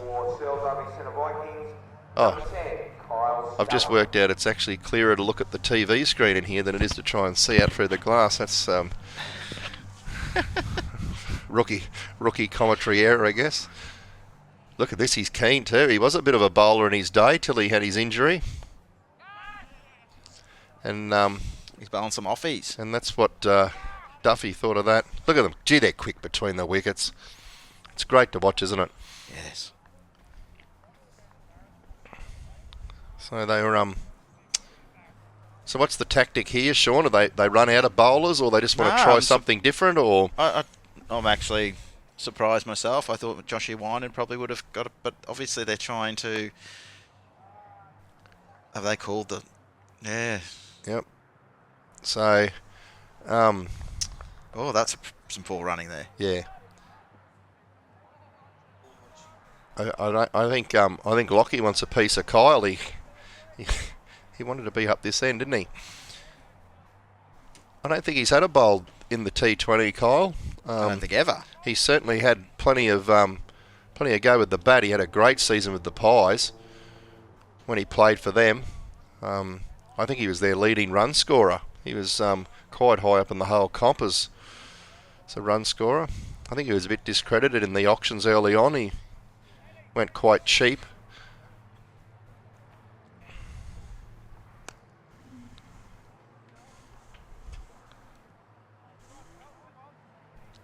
Absolutely cruising now. Yeah, they've really found their head, and I must admit I was quite worried there.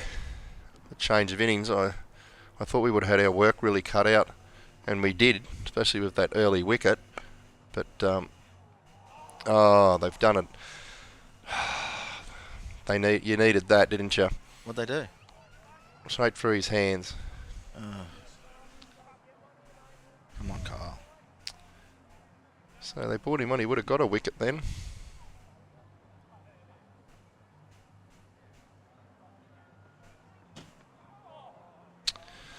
It's a good ball there. He got that to move a little bit. I think it caught Lockie by surprise as well. So it's been a tidy over.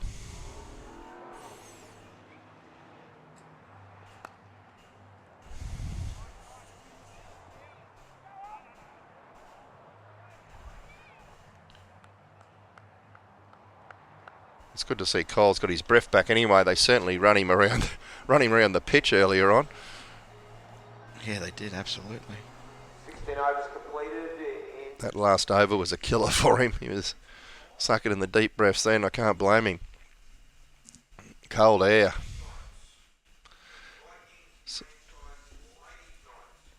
What's Eric going to come back on here? Do you think, Sean, or what's? I think Eric's bowled out. Is he really? Well, he might have one to go. No, I'll stay with Ollie. I'm pretty sure Eric's Ollie? bowled out. Yep, righto. He's certainly helping the captain out a bit, Eric. He's got plenty of experience. Played for the Taipans last year.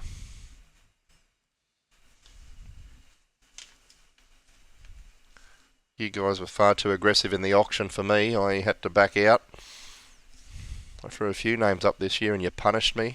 I was very keen on Trent Seeds this year. He's a great all-round sportsman, Trent. I really rate him as a sports person.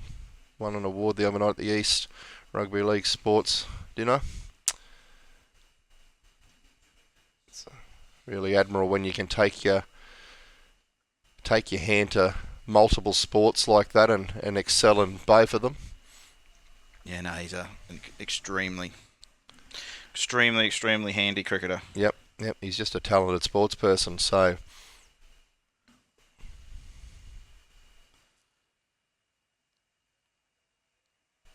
There you go. I was just about to say then, I hope Ollie brings it back together. I know he's on the opposing side, but it's that's what he wanted, a wicket for the young gun, young Ollie Bogue. He did well there, Lockie Haycock. He won't be disappointed with that. No, definitely not. I mean, he came in. He's done his job. And brought right in up the order too, so that's a testament to the quality of the cricket player he is. So, he brought in up nice and high in the order, like he's come out in front of a more seasoned cricketer, like in our captain Dale Steele, who's coming out to the centre now. Well, this will be interesting to see what approach Steele has. If he can get his eye in here.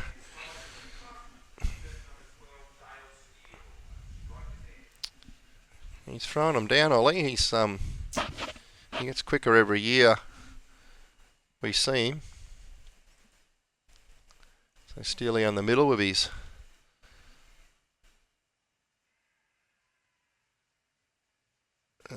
good umpiring there. Glad that wasn't the Pies in the centre and Bill Moorhead over in the stands. There would have been certainly some more yelling going on if that was the case. Oh, you could see that was off his pad from here. Things look different from the BCA building. Still, he just needs to get his eye in here in this over, and he doesn't need to do anything too special.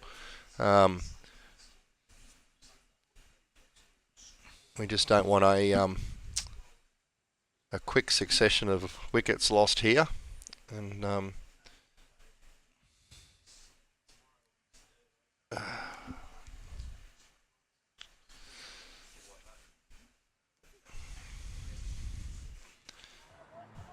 wasn't sure who Steele was going to bring in then, so he's brought himself in.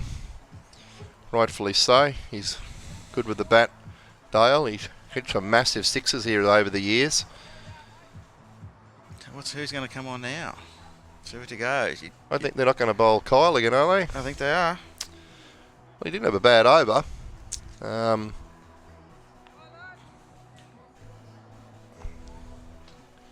think Chris will enjoy his bowling more than Steele will. No, I'm pretty sure that Dale won't leave anything to the imagination with Kyle bowling. No, he's frothing up about it now, actually.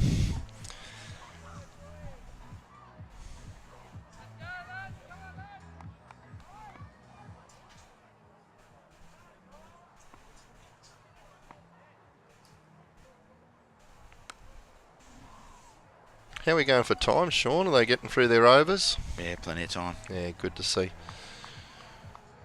Really refined that over the years. All the teams are quite compliant with that now, which is great as the game develops and becomes more seasoned here in Bundaberg. Hats off to the BCA. We were instrumental straight down his throat. That's not what we wanted to have happen, so... Who caught that? Mate, you'll have to leave that up to you. My eyes aren't good enough to see out there, and yeah, he probably didn't need to do that shot, but it's hard to not lay off it. Well, I'll be 20 seats. Yep, there you go. We were just giving him a big rap, and he's come through and delivered for us. So good all-round cricketer. So 149's a target, sort of. So looks like we got one of the young guns coming out here. Toby Lamond. Toby. Shane. Dimmock and Robertson. So shot Miles twice.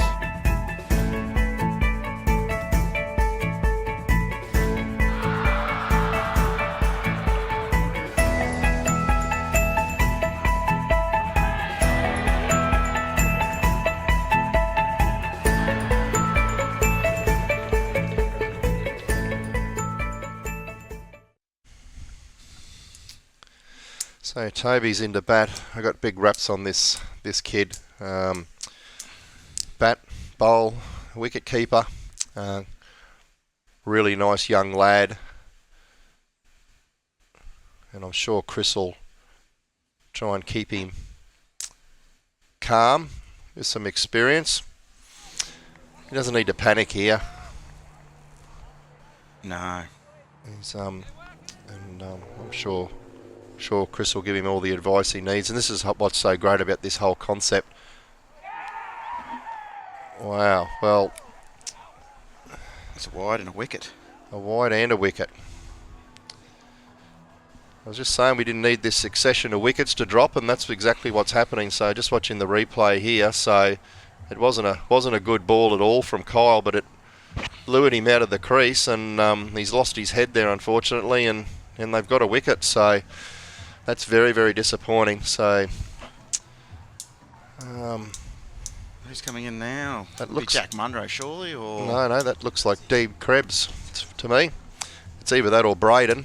I don't think it'll be Braden. So how is that? Like, with Braden has been on your committee, the Tackle Vans committee for the past few years. He's stuck away from Dean for the first 4 years, and decided to get him on board this year. Well, it hasn't been from any lack of Braden trying. I give you the truth there. So Braden's wanted him every single year and has talked him up a treat, but we just haven't been able to afford him. And with the whole keeping 4 players, unfortunately, Dean was retained, and this year like you said, we've mixed it up. A great rule change, and it gave us the opportunity to bid against him. So the great thing for the Taipans this year is Dean was definitely on our list. We sat down, Dale Steele, David Bogan, myself. Oh, he's seen that good.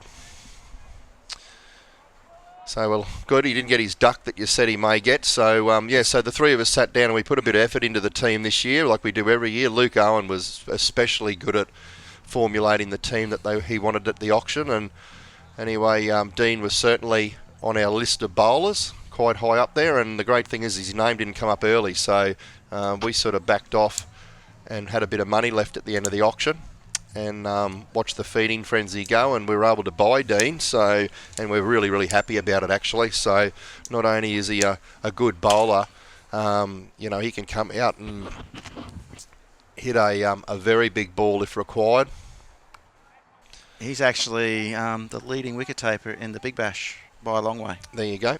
So, and name wasn't thrown up early, which is good for us in the auction, like I said, and G. Kyle will be happy with himself there. You'd have to go Ollie again, wouldn't you? Oh, you'd think so. Well, they really don't have. You don't have much more depth than that now, do you? So I don't know what else you could try. So, they call him the power surge. Yeah, you still got there's a bit there, and Trent Steeves has still got one to go, so I'm guessing he'll probably bowl the last at that end. Yeah, true. So it'll be interesting. This could be very interesting over. 6, as I said, they've made it a little bit harder for themselves than they probably needed to. Yeah, I 100% agree there. We didn't need to go for any big hits. We sort of had that really well contained. Chris Duff did an amazing job there with Lockie Haycock, and so it was at the same time the Vikings were 5 for 129 and the Taipans are 6 for 131. So it's very, very close.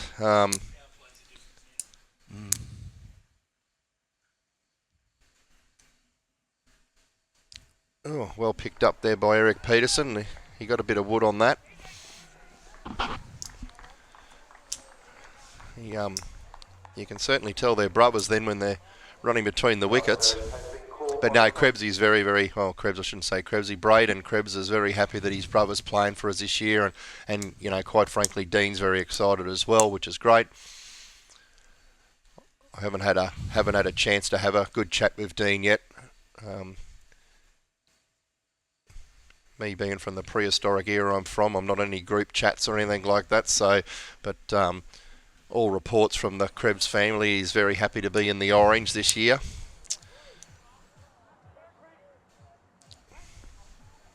A lot of responsibility here for young Ollie Bogue. Yes, definitely. And playing these sorts of matches only gives them that experience that you can't get by, you know. Oh, exactly. Reading a book. So it's I don't think people would fully appreciate the extra pressure it would be out there with senior players. When you're 15, 16 years old, this is an invaluable experience. It's amazing. I couldn't even imagine playing sport when I was at school against grown-ups like this, and that's what it's like for them, and it'll only make them better cricketers. Probably giving them education in more ways than one out there. So, be interesting. Would you go Kyle Stalin another over, or would you go Trent Seeds? Well, I'll be honest with you. I'm not sure. I'm always tempted to go. I'm a Trent Seeds fan, but I reckon Kyle's probably got another wicket left in him, I'll be honest with you. It's just whether Kyle's got I hit it with his hand there. It's just whether Kyle's got another over left in him. He had to work pretty hard for his runs there tonight. And anyone who knows running between the wickets isn't the fun thing at the best of the time, so...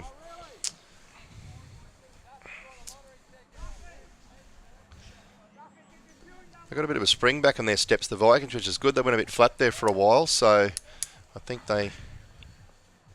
Oh, gee.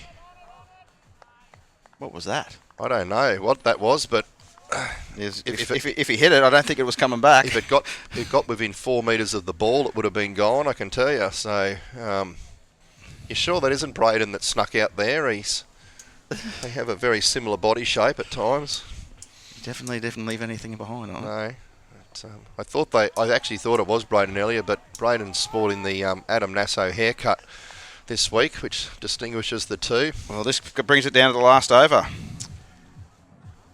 I tell you what, it's I don't know, it's more nerve-wracking sitting down there with the team or sitting up here with you, Sean. You've done well to contain me and calm me down tonight doing this role, but could we see a super over?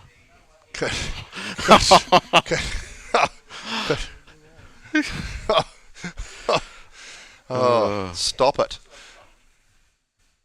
Oh, well, we wanted a good finish, and that's what we're going to get, so... It looks like, I think it'll be Trent Seeds to bowl.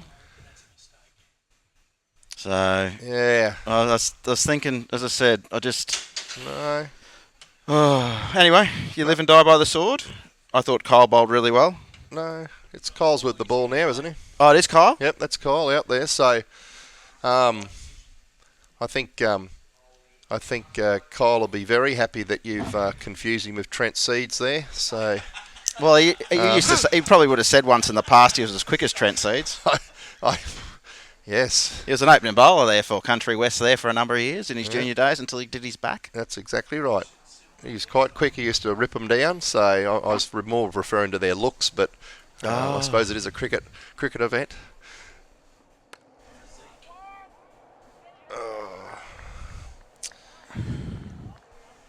Yes, you must admit we do. Or Trent is a bit of a male model. Oh yes, he certainly would make the BCA calendar if there was such one. Mr. December followed straight after Reece Grills at November.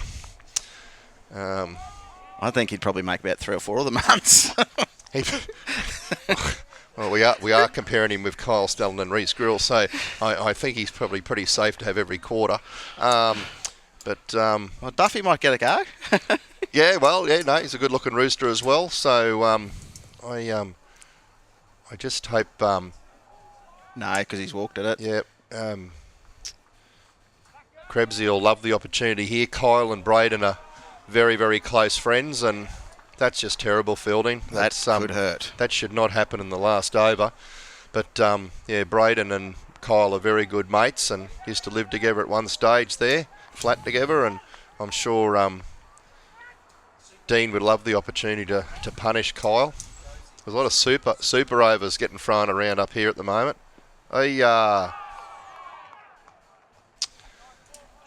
No. So 2 balls to go. Keeper's knocked that over. 2 balls to go. So we got 6 off 2. So we got Duffy in down this end. He's got his eye in, and he certainly won't get flustered by this. He's certainly been in more precarious positions before, and he hasn't hit that well, but I think he's safe. So he's got 2 there, and so they need 4 off the last ball to win. Yeah, he'll. This is the sort of game you want to see. It's a shame the wind and everything's sort of hunted the crowd a bit, but we'll. What are we going to call here? A wide and then 2 and a. Come on, we'll give them a bit more respect than this. Sorry, Vikings. Come on, Duffy, over into the double lanes. No. Oh, and a fumble. No, go. Why aren't we running? Oh, my Lord, it's a run out. And why aren't we running? That's a 1-run. That's a 1-run loss. Yep, that is disappointing. So, wow, that's close. Well, I don't know what to say there, Dale. I know what to say, but you have to turn the microphone off. But anyway, it was a good game. It's anything up around that 150 is always a good game of T20 cricket, and it's been great sitting up here and watching it from a different perspective. So I think the Taipans will be very, very disappointed in that. We well and truly had that game under control, and it just all went a bit pear-shaped there towards the end. And hats off to Chris Duff for a great game with us in the bat, but it just wasn't good enough to get us across the line, unfortunately. And Kyle Stellan, even with the run out at the end. He did it with the bat. He bowled well, and it's easy to say sitting up here, hitting those stumps is under that sort of pressure is obviously a good job for him. And I'm sort of a bit stunned as a Viking. And there's his young daughter, Gigi. She's run out. She was on all the Viking paraphernalia. She had a set of horns on when I seen her earlier on. So she's very excited to go out and congratulate Dad. Yeah. Wow. That is a disappointing loss for the Times. First game for the season for us too. So, run rate required. Infinity. He makes it up every week. From infinity and beyond. Well, thanks all for watching tonight. The game will be up on Wide Bay IT Demand within 24 hours, so you can watch again and parts you've missed, and maybe the Taipans will have a bit of a watch over the video and a bit of a recap on a couple of areas. I won't be watching that again, I'll be honest with you, so we'll file that one and hopefully be back out again. Yes, and don't forget, episode 3 of the Cricket Show is this week. And we'll have a special guest, one of the up-and-coming players from Queensland Cricket will be joining, Reece and David. And next week, we actually have a week off from the Big Bash for the Schaefer Shield. Yep. So previous years, we've lost a lot of players out of the Schaefer Shield. So this year, we decided to have that off because it's really important to try and get the best players out here Friday night so you can have games like that. 100%. So thank you one and all for coming along. Dale, thank you very much. Yeah, I've for enjoyed being up that, here. Sean. So, well, like I said, it's great to see it from this perspective up here, and it's, like I said, disappointing loss for the Taipans, but congratulations to the Vikings, and that sets themselves up pretty good for the back end of the season next year, mate. So, we'll see you again next time we play. No worries. Thank you very much, and have a good night, one and all.